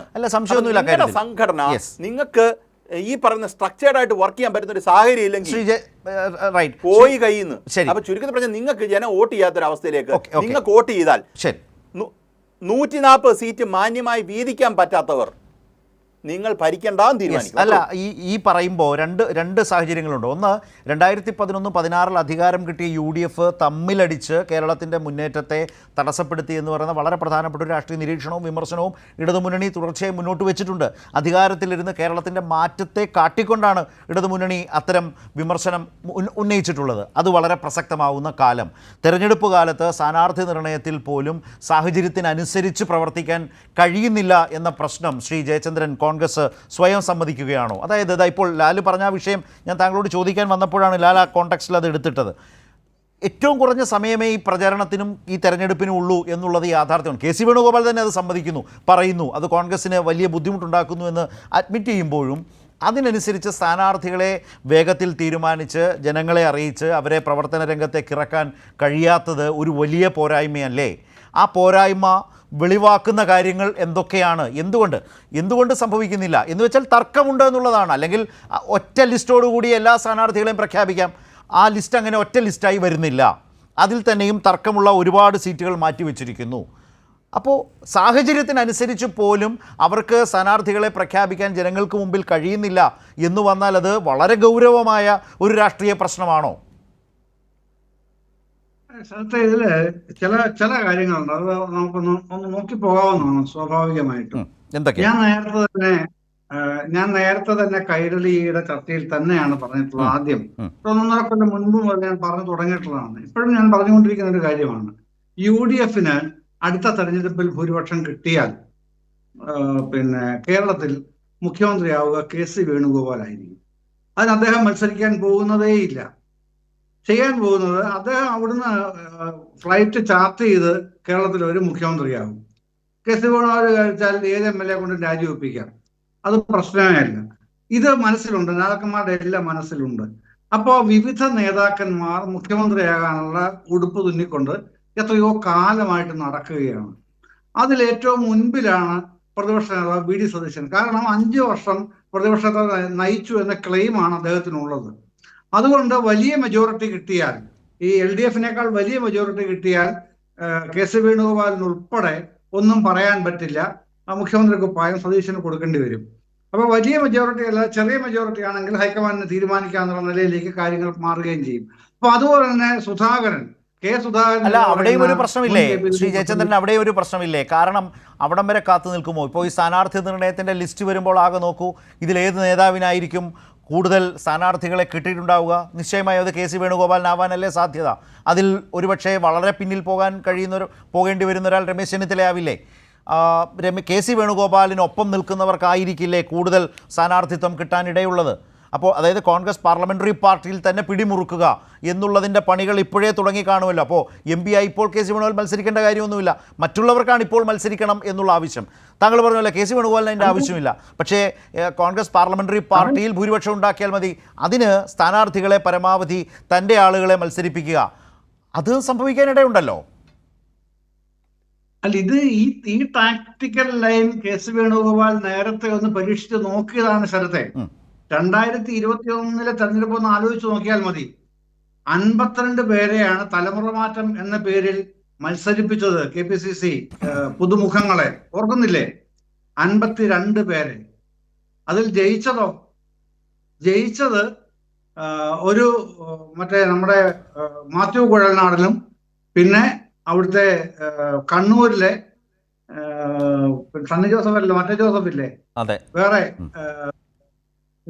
ആ ഒരു MLA-യും 2 പേരെ ജയിച്ചുള്ളൂ. ബാക്കി 50 പേരാണ് KC വേണുഗോപാൽ നേരിട്ട് അവതരിപ്പിച്ച നോമിനികൾ തകർന്നടിഞ്ഞു പോയത്. പിന്നെ സംഭാഷണമേ ഉന്നയിച്ചിട്ടില്ല ഒരു കാലത്തും. ഈ ഇലക്ഷനിലും KPCC-യിലോ കോൺഗ്രസിന്റെ ഏതെങ്കിലും സമിതികളിലോ തലമുറ മാറ്റം എന്ന ആവശ്യമോ ചെറുപ്പക്കാർ യുവാക്കൾക്ക് സീറ്റ് വേണമെന്ന ആവശ്യമോ യൂത്ത് കോൺഗ്രസിൽ നിന്ന് പോലും വരുന്നില്ല, KSUവിൽ നിന്ന് വരുന്നില്ല, കോൺഗ്രസിൽ നിന്ന് വരുന്നില്ല. എങ്ങനെ സ്ഥാനാർത്ഥികളെ കൊണ്ടുവരണം? ഞാൻ ഇന്നത്തെ ഒരു ഉദാഹരണം പറയാം, പേഴ്സണൽ അനുഭവമാണ്. ഞാൻ എറണാകുളം റെയിൽവേ സ്റ്റേഷനിൽ വൈകുന്നേരം പോരാനിരിക്കുകയാണ്. പ്രമുഖനായ ഒരു കോൺഗ്രസ് നേതാവ് എന്നെ കണ്ടുകൊണ്ട് അടുത്തേക്ക് വന്നു. അപ്പൊ ഇന്ന് ചർച്ച വല്ലതും ഉണ്ടോ എന്നോട് കാണുന്ന സാറിന് ചോദിക്കുന്ന ആൾക്കാർ. ഞാൻ രാത്രി കൈരളിയിലാണ് ചർച്ച. ഒരു കാര്യം താങ്കളോട് പറയാനുണ്ട്. പറയൂ. ഒരു പ്രധാനപ്പെട്ട പ്രശ്നം നാട്ടുകാരറിയണം, അതുകൊണ്ടാണ് ഞാൻ താങ്കളോട് പറയുന്നത്. കുട്ടനാട് സീറ്റ്, അതാണ് അദ്ദേഹത്തിനോട് പറയുന്നത്. കുട്ടനാട് സീറ്റ് പേയ്മെന്റ് സീറ്റായിട്ട് ഒരു ബാർ മുതലാളിക്ക് കോൺഗ്രസ് വിറ്റു. അയാളുടെ പൈസ വാങ്ങിച്ച് കോൺഗ്രസ് ആ സീറ്റ് വിറ്റ് പേയ്മെന്റ് സീറ്റാക്കി. ഈ പദം പ്രയോഗിക്കാൻ താങ്കൾക്ക് പറ്റുമോ ചർച്ചയിൽ? ഞാൻ പറഞ്ഞു, നിങ്ങൾ എന്ത് വർത്തമാനമാണ് പറയുന്നത്? ഇതൊക്കെ എനിക്കറിയുന്ന കാര്യമാണല്ലോ. ചർച്ച വരുമ്പോൾ നിങ്ങൾ പറഞ്ഞില്ലെങ്കിൽ ഞാനത് പറയും, അക്കാര്യത്തിൽ എനിക്കൊരു മടിയില്ല. അല്ല, ഇന്നലെ അവിടെ പ്രതിഷേധം നടന്നു കുട്ടനാട്ടിൽ. ഞാൻ പറഞ്ഞു, എനിക്കറിയാം, കുട്ടനാട് നോർത്ത് ബ്ലോക്ക് കമ്മിറ്റിയിലും സൗത്ത് ബ്ലോക്ക് കമ്മിറ്റിയിലും 2 കമ്മിറ്റികളിലും അപ്പൊ അവിടെ നിൽക്കുന്ന 2 കോൺഗ്രസ്സുകാരായ ആസ്പിരൻസ് എന്ന് പറയുന്നത് നോർത്ത് ബ്ലോക്ക് കമ്മിറ്റിയുടെ താല്പര്യം അഡ്വക്കേറ്റ് അനിൽ ബോസിന് കോൺഗ്രസിന്റെ ടിക്കറ്റിൽ സ്ഥാനാർത്ഥിത്വം കൊടുക്കണമെന്നാണ്. അതേസമയം സൗത്ത് ബ്ലോക്ക് കമ്മിറ്റിയുടെ താല്പര്യം സജി ജോസഫിന്, കോൺഗ്രസ് നേതാവ് ഇടത്തുകാരൻ സജി ജോസഫിന് കോൺഗ്രസ് സ്ഥാനാർത്ഥിത്വം കൊടുക്കണമെന്നാണ്. പക്ഷേ ഈ നേതാവ് എന്നോട് പറഞ്ഞതുപോലെ അത് റജി ചെറിയാൻ എന്ന് പറയുന്ന റമദ ഹോട്ടലിന്റെ ഉടമസ്ഥനായിട്ടുള്ള ബാർ മുതലാളി ഈ സാധനം വാങ്ങിച്ചോണ്ട് പോയി എന്നാണ് അവർ പറയുന്നത്. അവർ തുക പറഞ്ഞു എന്നോട്. ഞാൻ ആ തുക ഇവിടെ പറയുന്നത് ശരിയല്ല, കാരണം ഡിഫമേഷൻ കേസ് വന്നാൽ ആ തുകയുടെ തെളിവ് കൊടുക്കാൻ എൻ്റെ ഇല്ലാത്തത് ഞാൻ ആ തുക പറയുന്നില്ല. എന്നാലും കോടികളാണ് എന്ന് പറയാം, കോടികളാണ് പിന്നെ അവര് ഈ നേതാവ് തന്നെ കോൺഗ്രസ് നേതാവ് എന്ന് ഓർക്കണം പറഞ്ഞത്. അപ്പൊ അതാണ് അവിടുത്തെ ഒരു കാര്യം, ചെറിയ കാര്യമല്ല. ഹരിയാന തെരഞ്ഞെടുപ്പുമായി ബന്ധപ്പെട്ട് സീറ്റ് വിറ്റതിൻ്റെയും സീറ്റ് കൊടുക്കാമെന്ന് പറഞ്ഞ് കാശ് വാങ്ങിച്ചതിൻ്റെയും എന്നിട്ട് പറ്റിക്കപ്പെട്ടതിൻ്റെയും കോടികളുടെ കഥ ഈ തെരഞ്ഞെടുപ്പ് കാലത്ത് തന്നെ കേരളത്തിൽ നിന്നുള്ള MP-മാരും കോൺഗ്രസ് നേതാക്കളുമായിട്ടുള്ള KC വേണുഗോപാലും അതുപോലെ കൊടിക്കുന്നിൽ സുരേഷും ഒക്കെ ആക്ഷേപം കേൾക്കുകയാണ്. പരാതിക്കാരൻ പരാതിയും കൊടുത്ത് ഇവരുടെ പുറകെ നടക്കുകയാണ്. അപ്പോൾ അതിലേക്ക് കേരളത്തിലെ ഒരു സീറ്റും വരുന്നു എന്നാണോ, അത് ഒരുപക്ഷെ തെരഞ്ഞെടുപ്പിൽ ചർച്ചയായി മാറാൻ പോകുന്നു എന്നാണോ? അല്ല, വരുന്നു എന്നുള്ളതല്ല, വന്ന് കഴിഞ്ഞ സ്ഥലത്തെ നമ്മളല്ല ഉന്നയിക്കുന്നത്. ഇപ്പോ മാധ്യമപ്രവർത്തനം എന്നുള്ള ഞാനോ ഭരണപക്ഷത്തെ ഏതെങ്കിലും CPIM അടക്കമുള്ള ഏതെങ്കിലും രാഷ്ട്രീയ കക്ഷികളോ പ്രതിപക്ഷത്തെ ആക്രമിക്കാൻ വേണ്ടി ഒരു ആരോപണം ഉന്നയിക്കുകയല്ല. കോൺഗ്രസ്സുകാർ കുട്ടനാട്ടിൽ ഇന്നലെ സൗത്ത് ബ്ലോക്ക് കമ്മിറ്റിയിലും നോർത്ത് ബ്ലോക്ക് കമ്മിറ്റിയിലും ഇത് പ്രതിഷേധം കാണിച്ച് ജനങ്ങൾക്ക് തന്നതാണ്. മീഡിയ എല്ലാം അത് പലരും റിപ്പോർട്ട് ചെയ്തിട്ടുള്ളതാണ്. ഒരു കാര്യം. രണ്ടാമത്തെ, അതിലും ഗുരുതരമായ മറ്റൊരു പ്രശ്നമാണ്, അതോടെ കാണാൻ പോകാൻ കഴിയില്ല. അവിടെ പറഞ്ഞാൽ ഈ ഭാഗം അവസാനിപ്പിക്കാം. അത്യന്തം ഗുരുതരമായ മറ്റൊരു പ്രശ്നം, ശിവഗിരി മഠാധിപതി പരസ്യമായി പറയുകയാണ് 18 പേരുടെ ലിസ്റ്റ് ഞാൻ കൊടുത്തിട്ടുണ്ട് സ്ഥാനാർത്ഥിത്വം ആവശ്യപ്പെട്ടുകൊണ്ട്. എന്തൊരു അപജയമാണ് ഒരു രാഷ്ട്രീയ പാർട്ടിക്ക്. ഇതിൽ പരം വരാനുണ്ടോ സ്ഥലത്തെ ഒരു രാഷ്ട്രീയ പാർട്ടിക്ക്? ഈ ശിവഗിരി മഠാധിപതി ഇങ്ങനെ പരസ്യമായി തെരഞ്ഞെടുപ്പിൽ ഇടപെടുന്ന ഒരു സന്ദർഭം കേരളത്തിലെ രാഷ്ട്രീയ ചരിത്രത്തിൽ ഇതുവരെ ഉണ്ടായിട്ടില്ല. ഏതെങ്കിലും കോൺഗ്രസ്സുകാരൻ, മതനിരപേക്ഷമായ മനസ്സുള്ള ഏതെങ്കിലും കോൺഗ്രസ്സുകാരൻ ഈ കാണിച്ചത് ശരിയല്ല മഠാധിപതി എന്ന് പറഞ്ഞോ? അത് എന്ത് മര്യാദയുടെ, എന്ത് ജനാധിപത്യ സംവിധാനത്തിന്റെ പേരിലല്ല, ജനാധിപത്യ താല്പര്യത്തിന്റെ പേരിലാണ് ശിവഗിരി മഠാധിപതി 18 പേരുടെ ലിസ്റ്റ് ആർക്കാ കൊടുക്കുന്നത്? അതും അദ്ദേഹം പറഞ്ഞു, ഞാൻ രാഹുൽ ഗാന്ധിക്ക് കൊടുത്തു എന്നാണ് പറയുന്നത്. അപ്പൊ അവർക്ക് സീറ്റ് കൊടുക്കണം. എന്തിനാണ്? ഈഴവ സമുദായത്തിന് മതിയായ പ്രാതിനിധ്യം കിട്ടുന്നില്ല അത്രേ. ഇതിനാണ് അദ്ദേഹത്തെ അവിടെ ഇരുത്തിയിരിക്കുന്നത്. അത് തീരുമാനിക്കേണ്ടത് ആ ശിവഗിരി മഠാധിപതിയോട് ഉൾക്കൊള്ളുന്ന ഒരു ട്രസ്റ്റ് ബോർഡ് സംവിധാനമില്ലേ, അവരല്ല തീരുമാനിക്കേണ്ടത്. അവിടെ അങ്ങനെ ആലോചന പോലും നടന്നിട്ടില്ല, ട്രസ്റ്റ് ബോർഡ് സെക്രട്ടറി പറയുന്നു. അപ്പോഴാണ് ട്രസ്റ്റ് ബോർഡ് പ്രസിഡന്റ് ഇങ്ങനെ പറയുന്നത്. എന്ത് കോൺഗ്രസ് ആണിത്? കോൺഗ്രസിൽ ഒരാൾക്ക് പോലും, ഒരു ബൂത്ത് പ്രസിഡന്റിന് പോലും നേരെ നിന്ന് ഇതെന്ത് മര്യാദഘട്ട പണിയാണ്. തെക്കൻ കേരളത്തിൽ വരുമ്പോൾ ക്ലിയർ ആണ്. ഞാൻ താങ്കളിലേക്ക് വരാം. അതായത് ഇപ്പോൾ താങ്കൾ പറഞ്ഞ ഒരു പ്രശ്നം ഇങ്ങനെ, ഒന്ന് ഞാൻ ശ്രീ റെജിയിലേക്കാണ്. ഒന്ന്, ഗുരുതരമായ പേയ്മെൻറ്റ് സീറ്റ് ആക്ഷേപം ഉയർന്നു വരുന്നു. 2, തെക്കൻ കേരളത്തിൽ ഇതുപോലെ ശിവഗിരി മഠാധിപതിയുടെ കടുത്ത വിമർശനം നിൽക്കുന്നു. തൃശ്ശൂർ ഭാഗത്തേക്ക് പോയാൽ അവിടെ ക്രൈസ്തവ സഭകൾക്ക് തീരെഴുതി കൊടുത്തു, വിറ്റു എന്ന മട്ടിൽ കോൺഗ്രസ് പ്രവർത്തകർ തന്നെ ആക്ഷേപിക്കുന്ന സാഹചര്യം നിൽക്കുന്നു. താങ്കൾ പറഞ്ഞതുപോലെയല്ല, ഇതുപോലൊരു സാഹചര്യത്തിൽ ഏറ്റവും കുറച്ച് ദിവസം മാത്രം പ്രചാരണത്തിന് കിട്ടുന്ന അതിവേഗം തെരഞ്ഞെടുപ്പ് തീയതി വന്ന ഒരു സാഹചര്യം, ആ സാഹചര്യത്തിനനുസരിച്ച് പോലും സ്ഥാനാർത്ഥികളെ പ്രഖ്യാപിക്കാൻ കഴിയുന്നില്ല എന്ന് വരുന്നത് ഒരു വലിയ പോരായ്മ തന്നെയാണ്. അതിനെ എങ്ങനെയൊക്കെ ന്യായീകരിക്കാനും വിശദീകരിക്കാൻ ശ്രമിച്ചാലും സാഹചര്യത്തിന് ഇണങ്ങുന്ന വിധത്തിൽ പ്രവർത്തിക്കാൻ കഴിഞ്ഞിട്ടില്ല. അവിടെയാണ് VD സതീശൻ പറഞ്ഞത്, തെരഞ്ഞെടുപ്പ് പ്രഖ്യാപിച്ചാൽ തൊട്ടടുത്ത മണിക്കൂറിൽ തന്നെ ഞങ്ങൾ റെഡി എന്നൊക്കെ പറഞ്ഞത്. അതിങ്ങനെ ഉള്ളതുകൊണ്ടാണ് ഇന്നലെ നമ്മൾ കണ്ടതുപോലെ VD സതീശൻ വല്ലാതെ ഇറിറ്റേറ്റഡ് ആവുന്നത്, അതുകൊണ്ടാണ് അസ്വസ്ഥനാവുന്നത്. അതുകൊണ്ടാണ് കാര്യങ്ങൾ ചോദിക്കുമ്പോൾ അദ്ദേഹം നിഷേധിച്ചുകൊണ്ട് വല്ല കാര്യമുണ്ടോ? എല്ലാ മാധ്യമങ്ങളുടെയും സമൂഹ മാധ്യമങ്ങളുടെ അദ്ദേഹം നേരത്തെ പറഞ്ഞതൊക്കെ എല്ലാവരും കാണുകയല്ലേ. പറയുന്നതൊന്ന്, സത്യം മറ്റൊന്ന് എന്ന നിലയിൽ അദ്ദേഹം ഏറ്റവും അധികം എക്സ്പോസ് ചെയ്യുന്നതിൻ്റെ അസ്വസ്ഥതയാണ് അദ്ദേഹം ഇന്നലെ മാധ്യമപ്രവർത്തകരോട് കാഴ്ചവെച്ചത്. അപ്പോൾ ഇങ്ങനെ പ്രശ്നങ്ങൾ നിൽക്കുകയാണ്. നിങ്ങൾ പ്രതിപക്ഷത്ത് നിൽക്കുമ്പോഴും നിങ്ങൾ പറയുന്നതനുസരിച്ച് സ്ഥാനാർത്ഥികളെ വളരെ സ്മാർട്ടായി, വളരെ ആത്മവിശ്വാസം നിങ്ങൾക്കുണ്ട് എന്ന് തോന്നിപ്പിക്കും വിധത്തിലേക്ക് അവതരിപ്പിക്കാനേ കഴിയുന്നില്ല. പാർട്ടാവുന്നു. അതിൽ തന്നെയും വലിയ ആക്ഷേപങ്ങൾ വരുന്നു. അത് അവിടെ മാത്രമല്ലല്ലോ, ഇപ്പോൾ മുന്നണിക്കകത്ത് നോക്കും, കോതമംഗലത്ത് UDFും കോൺഗ്രസും ജോസഫ് ഗ്രൂപ്പും റോഡിൽ തമ്മിൽ തല്ലായിരുന്നില്ലേ? എല്ലായിടത്തും പലതരം പ്രശ്നങ്ങൾ ഇങ്ങനെ നിൽക്കുകയല്ലേ. അപ്പോൾ അവിടെ നിങ്ങൾ ഈ പറയും, നിങ്ങളുടെ ഈ അവകാശവാദത്തിനനുസരിച്ചല്ല നിങ്ങളിൽ നിന്ന് വരുന്ന പ്രവൃത്തി പലതും. ശ്രീ റജി, പല ഉദാഹരണങ്ങളും വന്നല്ലോ. നോക്കൂ, സ്ഥാനാർത്ഥി നിർണയത്തിന് 23-ാം തീയതി വരെ സമയമുണ്ട്, അതായത് തിങ്കളാഴ്ച വരെ. പിന്നെ കോൺഗ്രസ് അതിന്റെ ആദർശങ്ങളും ലക്ഷ്യങ്ങളും അത് ഉദ്ദേശിക്കുന്ന നിർണയത്തിനല്ല, കയറി കഴിഞ്ഞാൽ നടപ്പാക്കാൻ ഉദ്ദേശിക്കുന്ന കാര്യങ്ങൾ പൊതുയുഗ യാത്രാ വേളയിൽ നോമിനേഷൻ കൊടുക്കാനുള്ള തീയതിയാണ് 23 എന്ന് പറയുന്നത്, സ്ഥാനാർത്ഥി നിർണയത്തിനല്ല. അതുവരെ സമയമുണ്ട്. അതൊരു വല്ലാത്ത വിശദീകരണമായി സമയം അല്ല, അന്നുവരെയും സമയമുണ്ടെന്ന് പറയുകയാണ്. സാങ്കേതികത്വത്തിൽ പിടിച്ചു നിൽക്കാൻ പറ്റുന്ന ഒരു കാര്യമല്ല അത്. അല്ല, ഞാൻ പറയുന്നത് എത്രയും പെട്ടെന്ന് സ്ഥാനാർത്ഥികളെ തീരുമാനം. ഇപ്പം നോക്കൂ, ചേലക്കര തോറ്റ, ആലത്തൂർ തോറ്റ രമ്യ ഹരിദാസ് അവിടുന്ന് നേരെ തെക്കോട്ട് വന്ന് ചിറയൻകീഴ് വന്ന് ഈ മണ്ഡലം ഒന്ന് മനസ്സിലാക്കി, അതിലെത്ര പഞ്ചായത്തുണ്ടെന്നറിഞ്ഞ് അവിടുത്തെ പാർട്ടി കമ്മിറ്റികളൊക്കെ മനസ്സിലാക്കി വരുമ്പോഴേക്കും തെരഞ്ഞെടുപ്പ് തീയതിയാകും. അപ്പോൾ അത്രയും ദിവസം ഇത്രയേ ഉള്ളൂ. അതും മനസ്സിലാക്കാതെ പ്രവർത്തിച്ചാൽ അതിൽ എന്തൊക്കെയോ കുഴപ്പമുണ്ടെന്ന് തന്നെയാണ് അതിലൂടെ നാട്ടുകാർക്ക് മനസ്സിലാവുന്നത്. കോൺഗ്രസ് ഉന്നയിച്ച ആദർശങ്ങൾ അല്ലെങ്കിൽ മുന്നോട്ട് വെച്ച പദ്ധതികൾ നടപ്പാക്കുവാൻ വേണ്ടി കോൺഗ്രസിന്റെ മുഖമായി ചില സ്ഥാനാർത്ഥികളെ അവതരിപ്പിക്കുന്നു. അവിടെ വ്യക്തികൾക്കല്ല പ്രാധാന്യം, കോൺഗ്രസ് മുന്നോട്ട് വയ്ക്കുന്ന ആദർശങ്ങൾക്കും പ്രിൻസിപ്പിൾസിനുമാണ് പ്രാധാന്യം. അതുകൊണ്ട് കോൺഗ്രസ് ഇപ്പോൾ തന്നെ കേരളത്തിലെ ജനങ്ങൾ തീരുമാനമെടുത്തു കഴിഞ്ഞു. അപ്പോൾ കോൺഗ്രസിന്റെ വിവിധ തലത്തിലെ ചർച്ചകൾക്ക് ശേഷം ജനങ്ങൾക്ക് മുമ്പാകെ ആ പട്ടിക അവതരിപ്പിക്കും. ഇവിടെ ബഹുമാന്യനായ ജയചന്ദ്രൻ സാർ പറഞ്ഞതിന് ഒരു മറുപടി പറയേണ്ടതായിട്ടുണ്ട്. അദ്ദേഹം പറയുന്നു, ശിവഗിരി മഠാധിപതി കോൺഗ്രസിനോട് ആവശ്യപ്പെട്ടുവെന്ന്. അദ്ദേഹം കോൺഗ്രസിനോടുള്ള ഒരു വിശ്വാസം കൊണ്ടാണ് അത്തരത്തിലുള്ളൊരു ആവശ്യം ഉന്നയിച്ചതെന്ന് നമ്മൾ മനസ്സിലാക്കണം. 2, കോൺഗ്രസ് എന്ന് പറയുന്നത് ഒരു ബഹുജനങ്ങളെ ഉൾക്കൊള്ളുന്ന, ഒരു മതേതരത്വ ജനാധിപത്യത്തിൽ വിശ്വസിക്കുന്ന, എല്ലാവരെയും ഉൾക്കൊള്ളുന്ന ഒരു ബഹുസ്വരതയുള്ള ഒരു പാർട്ടിയാണ്. എല്ലാ മതവിഭാഗങ്ങൾക്കും സോഷ്യൽ ഗ്രൂപ്പുകൾക്കും കോൺഗ്രസിനോട് സ്വതന്ത്രമായി അവരുടെ അഭിപ്രായം പറയുവാനുള്ള അവകാശമുണ്ട്. അതായത് തുടർച്ചയായി പിന്നോക്ക വിഭാഗങ്ങളെ അവഗണിക്കുന്ന പാർട്ടിയായി കോൺഗ്രസ് മാറിയിരിക്കുന്നു. ആർ ശങ്കർ മുഖ്യമന്ത്രിയായ ഈ നാട്ടിൽ പിന്നീട് ഇങ്ങോട്ട് കോൺഗ്രസിൽ പൂർണ്ണമായും പിന്നോക്ക വിഭാഗങ്ങൾ അവഗണിക്കപ്പെട്ടു.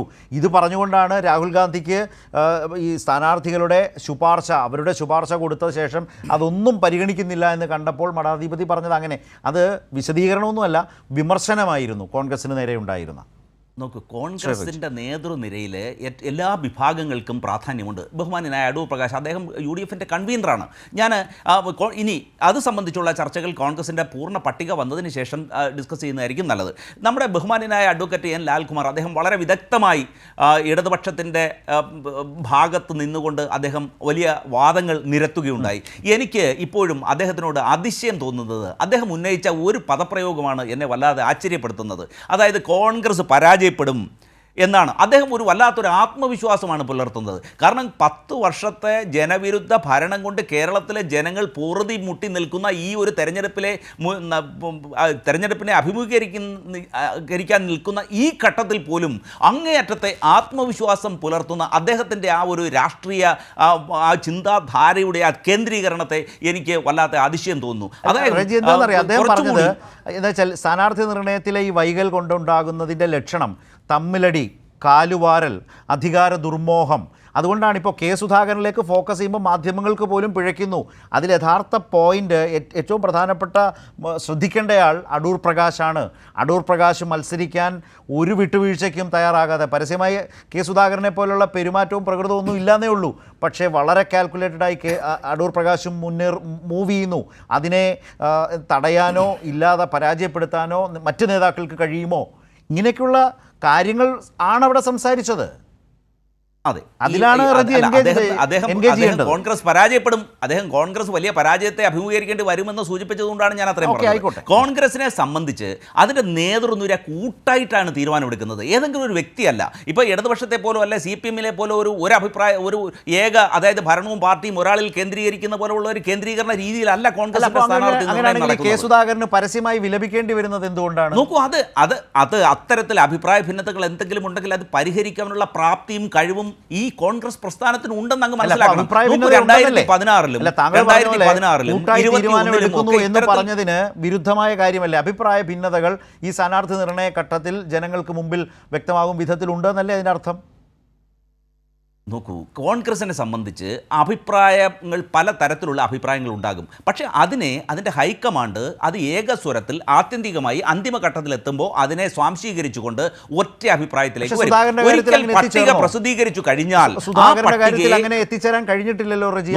ആയില്ലല്ലോ. ഇപ്പൊ നോക്കൂ, 55 സ്ഥാനാർത്ഥി പട്ടിക മാത്രമല്ലേ ഇപ്പോൾ പ്രസിദ്ധീകരിച്ചിട്ടുള്ളൂ, പുറത്തു വന്നിട്ടുള്ളൂ. ഇനിയും വരാനിരിക്കുന്നുണ്ടല്ലോ. അതിനെ നേതൃത്വം അതിനർത്ഥം 55 മണ്ഡലങ്ങളിൽ റജി 55 മണ്ഡലങ്ങളിൽ സ്ഥാനാർത്ഥികളെ പ്രഖ്യാപിച്ചിട്ടും വലിയ തർക്കമുള്ള മണ്ഡലങ്ങൾ മാറി നിൽക്കുന്നു. അപ്പോൾ തർക്കമുണ്ടെന്നല്ലേ ഇതിനർത്ഥം? പരിഹരിക്കാൻ കഴിയാത്ത തർക്കമുണ്ട് അല്ലേ? അല്ല, ഞാൻ പറയുന്നത് അഖിലേന്ത്യാ തലത്തിൽ വളരെ ശക്തമായ ഒരു നേതൃത്വം കോൺഗ്രസ് പ്രസ്ഥാനത്തിനുണ്ട്. അതിൽ ബഹുമാന്യനായ ശ്രീ കെ സുധാകരനും വർക്കിംഗ് കമ്മിറ്റിയിലെ അംഗമാണ്. അപ്പോൾ അവരെല്ലാം ഉൾപ്പെടുന്ന ഒരു കൂട്ടായ നേതൃത്വമാണ് ഇതിന്റെ അന്തിമമായി തീരുമാനം കൈക്കൊള്ളുന്നത്. തനിക്കില്ല എന്ന് അദ്ദേഹം തന്നെ മാധ്യമങ്ങളോട് പറയുന്നു. അങ്ങനെയാണെങ്കിൽ ഒറ്റ ലിസ്റ്റായിട്ട്, അതിനർത്ഥം ഞാൻ അതാണ് റജിയോട് ചോദിക്കാൻ ശ്രമിക്കുന്നത്, തർക്കമുണ്ട് എന്ന് വ്യക്തം. ആ തർക്കമുള്ളത് കൊണ്ടല്ലേ ഒറ്റ ലിസ്റ്റിലൂടെ ഈ മണ്ഡലങ്ങൾ മുഴുവൻ സ്ഥാനാർത്ഥികളെ പ്രഖ്യാപിക്കാൻ കഴിയാതെ പോയത്? നോക്കൂ, ഒരു വലിയ ജനാധിപത്യ പാർട്ടിയാകുമ്പോൾ അതിനെ തർക്കമെന്ന് പരിഹസിക്കരുത്. തർക്കമെന്ന് പറഞ്ഞിട്ട് അതിനെ ലഘൂകരിക്കുക, അതിനെ ആ രീതിയിൽ കേന്ദ്രീകരിക്കുക അല്ല വേണ്ടത്. മറിച്ച് അഭിപ്രായങ്ങൾ പല കോണുകളിൽ നിന്ന് വരും. കാരണം ഇതൊരു ജനാധിപത്യ പ്രസ്ഥാനമാണ്, ഇതൊരു കേഡർ പ്രസ്ഥാനമല്ല. ഇപ്പോൾ CPM-നെ സംബന്ധിച്ചോ BJP-യെ സംബന്ധിച്ചോ അവർക്ക് 1 മിനിറ്റ് കൊണ്ടോ അല്ലെങ്കിൽ 10 മിനിറ്റ് കൊണ്ടോ ഒരു സ്ഥാനാർത്ഥി നിർണ്ണയം നടത്താൻ കഴിയുമായിരിക്കും ഒരു പക്ഷേ കോൺഗ്രസ് പ്രസ്ഥാനത്തെ സംബന്ധിച്ച് അത് ബഹുസ്വരതയുടെ പാർട്ടി വെറുതെയാണ് റജി, വെറുതെ എന്തോ കാരണങ്ങളാൽ പറയുകയാണത്.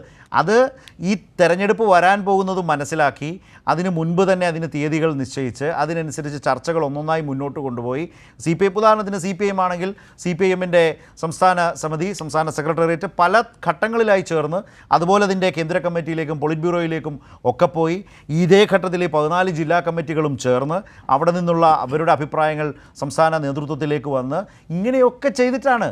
അപ്പോൾ അതല്ലാതെ താങ്കൾ പറഞ്ഞല്ലേ നമുക്ക് എളുപ്പം പറഞ്ഞു പോകും, ഒരു പാർട്ടിക്കും അങ്ങനെ സാധ്യമല്ല. പക്ഷേ അതിനൊരു ഘടനയുണ്ട്. നിങ്ങൾക്ക് അതിനനുസരിച്ച് ഘടനാപരമായി ചെയ്യാനേ കഴിയുന്നില്ല. തർക്കങ്ങൾ പരിഹരിക്കാൻ കഴിയുന്നില്ല. തർക്കങ്ങൾ നീണ്ടു പോവുകയാണ്. അങ്ങനെയെങ്കിൽ അങ്ങ് മനസ്സിലാക്കൂ, ഇപ്പോൾ CPM ഒരു പട്ടിക പ്രസിദ്ധീകരിച്ചതിന് ശേഷം ഉണ്ടായിട്ടുള്ള ആ വിമത ശബ്ദങ്ങളെ അങ്ങൊന്ന് ആലോചിച്ച് നോക്കൂ. പയ്യന്നൂരിലായാലും തളിപ്പറമ്പിലായാലും നോക്കൂ, അമ്പലപ്പുഴയിലായാലും ഒക്കെ കേരളത്തിൽ അങ്ങോളം ഇങ്ങോളം പ്രതിസന്ധി രൂക്ഷമായിക്കൊണ്ടിരിക്കുകയല്ലേ ഈ പ്രസ്ഥാനത്തിൽ? ആണോ? അത്തരത്തിൽ ലാൽകുമാർ അതുകൂടി ഇതിപ്പോൾ നമുക്ക് ഈ പറഞ്ഞ വിഷയം കൂടി കണക്കിലെടുത്തു പോകാം.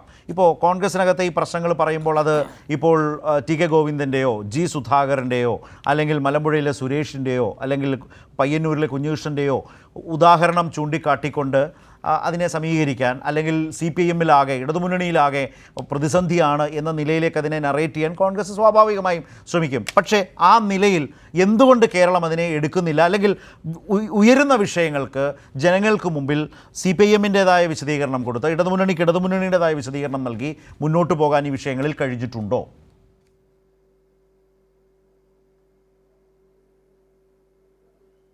അല്ല, ഇവിടെ റജി പറയുന്ന ഒരു ആർഗ്യുമെൻറ്റിൻ്റെ ഫണ്ടമെൻ്റൽ ഫ്ലോ അത് എവിടെയാണെന്ന് വെച്ചാൽ, ഒരാൾ വിമത ശബ്ദം ഉയർത്തുന്നു. ആ വിമത ശബ്ദം ഉയർത്തുന്ന ആളെ എങ്ങനെ ആ പാർട്ടി ട്രീറ്റ് ചെയ്യുന്നു എന്നുള്ളതാണ് നമ്മൾ അറിയേണ്ടത്. ഒരു പാർട്ടിയുടെ സംഘടനാ ശക്തി എന്ന് പറഞ്ഞാൽ അതാണ്. ഇപ്പോൾ തളിപ്പറമ്പിൽ നിന്നൊരു വിമത ശബ്ദം ഉണ്ടായി, അയാളെ പാർട്ടിയിൽ നിന്ന് പുറത്താക്കി. പാർട്ടിയുടെ തീരുമാനവുമായിട്ട് പാർട്ടി മുന്നോട്ട് പോവുകയാണ്. അതല്ലാതെ സീറ്റ് പ്രഖ്യാപിക്കാതെ നോക്കൂ, CPM-ൻ്റെ സീറ്റ് പ്രഖ്യാപിക്കാതിരുന്നിട്ടില്ല. CPM-ന് ആര് മത്സരിക്കണം എന്നുള്ളത് വ്യക്തമായി തീരുമാനിച്ചിരിക്കുന്നു. അവിടെ ശ്യാമൾ ടീച്ചർ മത്സരിക്കും. ഇവിടെ കഴിഞ്ഞു. പിന്നെ ബാക്കിയുള്ളവരൊക്കെ അവിടെ കിടന്ന് ഒച്ചപ്പാട് വരും. അതിനെ മറികടക്കത്തക്ക രീതിയിൽ ഒരു പ്രവർത്തനം ഉണ്ടാവും CPM-നകത്ത്. അത് എത്രയോ കാലങ്ങളായിട്ട് കാണുന്നതാണ്. ഈ പറയുന്ന ശബ്ദങ്ങൾ, എതിർ ശബ്ദങ്ങൾ ഉയർന്നു കഴിഞ്ഞാൽ ആ ശബ്ദം ആണ് ശരി എന്ന ഒരു ഉറച്ച നിലപാടിലേക്ക് വരുന്ന പ്രശ്നമേ ഇല്ല. കാര്യം പാർട്ടി സംഘടനാപരമായ ഒരു തീരുമാനമെടുത്താൽ ആ പാർട്ടി ഈ പറയുന്ന ഒരാൾ ശബ്ദം ഉയർത്തിയാൽ അതിനനുസരിച്ച് മാറ്റാനുള്ള അഭിപ്രായം മാറ്റാനിരിക്കുകയല്ല പാർട്ടി സംവിധാനം എന്ന് നിങ്ങൾ മനസ്സിലാക്കുക. അവിടെ തന്നെ നിങ്ങളുടെ ആർഗ്യുമെൻറ്റ് ഫ്ലോഡായി. കോൺഗ്രസിൻ്റെ കാര്യം അതല്ല. നിങ്ങൾക്ക് ഒരുമിച്ച് ഇത് പ്രഖ്യാപിക്കാൻ പറ്റാത്തതിന് കാരണം ഞാൻ ഉറപ്പിച്ച് പറയുന്നു, ഇപ്പോൾ സുധാകരന് സീറ്റ് കൊടുത്തില്ലെങ്കിൽ സുധാകരൻ്റെ പ്രശ്നം എന്നറിയോ? സുധാകരൻ കണ്ണൂർ മത്സരിക്കുമെന്നേ പറഞ്ഞിട്ടുള്ളൂ. അത് കോൺഗ്രസ്സുകാരനായി മത്സരിക്കുന്നു. ഞാൻ കഴിഞ്ഞ ദിവസം ചർച്ചയ്ക്കകത്ത് പറഞ്ഞതാണ്. സുധാകരൻ അവിടെ BJP സ്ഥാനാർത്ഥിയാകാം, അല്ലെങ്കിൽ മറ്റേതെങ്കിലും ഒരു രീതിയിൽ സ്വതന്ത്രനായി മത്സരിക്കാം. അത് പേരാവൂരിലേക്കും പ്രശ്നം ഉണ്ടാകാനുള്ള അതിൻ്റെ ഒരു വേവ് പേരാവൂരിലേക്ക് അടയ്ക്കാനുള്ള സാധ്യതയുണ്ട്. നോക്കൂ, ഇവിടെ വന്ന ഒരു വാദം എന്നറിയോ, ജനാധിപത്യ പാർട്ടിയാണ്, എല്ലാവരെയും കേൾക്കും, എല്ലാ മത ആൾക്കാരെയും കേൾക്കും.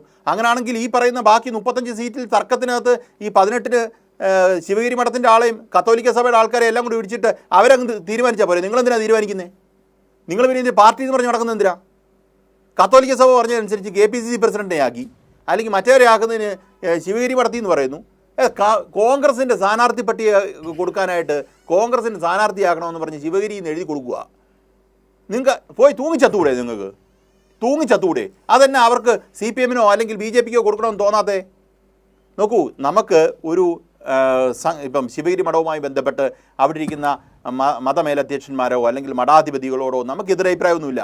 പക്ഷേ അവർ ഓപ്പൺലി വന്ന് പറയുകയാണ്, രാഷ്ട്രീയത്തിലൂടെ അവർക്ക് കോൺഗ്രസിൻ്റെ സ്ഥാനാർത്ഥിയാക്കണം, കാര്യം അവർക്ക് അധികാര സ്ഥാനമൊന്നും കിട്ടുന്നില്ല, അതുകൊണ്ട് കോൺഗ്രസിൻ്റെ ആക്കണം. ഈ പറയുന്നതിന് ഈ കേക്ക് പറയുന്ന ആൾക്കാർക്ക് നാണമില്ലെങ്കിലും കേൾക്കുന്ന ആൾക്കാർക്ക് ഒരു അല്പം നാണം വേണ്ടേ? വന്ന് തുറന്നു പറയുക. ഇത് അടൂർ പ്രകാശ്, ഞാൻ നേരത്തെ പറഞ്ഞ അടൂർ പ്രകാശിൻ്റെ ഓപ്പറേഷനുമായിട്ട് ചേർത്ത് വായിക്കണം. ഇവരെ കൊണ്ട് പറയിച്ചിരിക്കുന്നതിന് ഒരു പങ്ക് അടൂർ പ്രകാശിനാണ്. രാഹുൽ ഗാന്ധിയെ വരുന്നു, രാഹുൽ ഗാന്ധി നേരിട്ട് പറയുന്നു. ഈ മേടിച്ചുകൊണ്ട് പോയ രാഹുൽ ഗാന്ധിയാണ് അതിനെക്കാട്ടിലും വലിയ പുള്ളി. കോൺഗ്രസിൻ്റെ ജനാധിപത്യ പാർട്ടി ഒരുമിച്ചിരുന്ന് ചർച്ച ചെയ്യും, തീരുമാനിക്കും എന്ത് ഈ കൊടുത്തേക്കുന്ന ലിസ്റ്റിലുള്ളവനെ കൊടുക്കണോ വേണ്ട എന്ന് തീരുമാനിക്കും. അതാണോ നിങ്ങളുടെ തീരുമാനം? എന്തൊക്കെയായി നാട്ടിൽ നടക്കുന്നത്? ഒരു കാര്യം കൂടെ പറഞ്ഞ് അവസാനിപ്പിക്കാം, ഒറ്റ കാര്യം കൂടെ, ഒന്നല്ല 2 കാര്യങ്ങളുണ്ട്, അത് പറഞ്ഞാൽ പെട്ടെന്ന് നടപ്പിക്കാം. ലാൽകുമാർ പറഞ്ഞു CPM അധികാരത്തിലേക്ക് തിരിച്ചു വരും. ഞാനിത് കഴിഞ്ഞ 5 വർഷം മുമ്പ് തെരഞ്ഞെടുപ്പ് നടന്നപ്പോൾ ഇതേ വാദം വെച്ചതാണ്. നിങ്ങളെപ്പോലുള്ള ആൾക്കാർ, അന്ന് റെജി ഉണ്ടോയെന്ന് എനിക്കറിയില്ല, ഈ കേരളം ഭരിച്ചു മുടിപ്പിച്ച ഒരു പിണറായി വിജയൻ്റെ സർക്കാരിനെ എടുത്തെറിയാൻ വന്നിരിക്കുകയാണ്. 8 സീറ്റ് കൂടുകയാണ് ചെയ്തത്. ഞാൻ ചോദിച്ചോട്ടെ, UDF എന്ന് പറയുന്ന സംവിധാനം, എന്നെ കേൾക്കുന്നവർ ആലോചിക്കേണ്ട ഒരു വിഷയമാണ്. UDF എന്ന് പറയുന്ന സംവിധാനം കേരളത്തിൽ അധികാരത്തിൽ വന്നു കഴിഞ്ഞാൽ അവർക്ക് നിങ്ങൾക്ക് എന്ത് ചെയ്തു തരാനാണ് ഉള്ളേ? ഈ LDF ചെയ്യുന്നതിനെക്കാട്ടിലും വൃത്തിയായി ഇത് എന്ത് കാര്യം അവർ ചെയ്യുമെന്നാണ് നിങ്ങൾ വിശ്വസിക്കുന്നത്? ക്ഷേമ പെൻഷൻ കിട്ടുമെന്ന് നിങ്ങൾ വിചാരിക്കുന്നുണ്ടോ? ഞാൻ ഉറപ്പിച്ചു പറയുന്നു, കേൾക്കുന്നവർ ഉറപ്പിച്ചു പറയുന്നു, UDF ക്ഷേമ പെൻഷൻ കൊടുക്കാൻ പോകുന്നില്ല. അവരാദ്യം പറയാൻ പോകുന്നത് LDF ഈ പറയുന്ന ഖജനാവ് നശിപ്പിച്ചു വെച്ചിരിക്കുകയാണ്, ഞങ്ങൾക്ക് ഒരു മാർഗ്ഗമില്ലെന്ന് പറയും. അതേ സർക്കാർ LDF തന്നെ വന്നാൽ അത് അവർ പറയത്തില്ല, അവരാ പൈസ തരും നിങ്ങൾക്ക്. കോൺഗ്രസ്സുകാർ കൊടുക്കില്ല. ലാലിനോട് റജിക്ക് എന്തോ പറയാനുണ്ട്? റജിയുടെ ചോദ്യം താങ്കളോട് തന്നെ. 2011-16 കാലഘട്ടത്തിൽ കോൺഗ്രസിന് എന്ത് ചെയ്യാൻ കഴിയുമെന്ന് ഈ കേരളത്തിലെ ജനങ്ങൾക്ക് കാട്ടിക്കൊടുത്തു. കാരണം ഏറ്റവും പ്രധാനപ്പെട്ട അടിസ്ഥാന സൗകര്യ വികസന പദ്ധതികളെല്ലാം കൊണ്ടുവന്നത് കോൺഗ്രസ് ആണ്.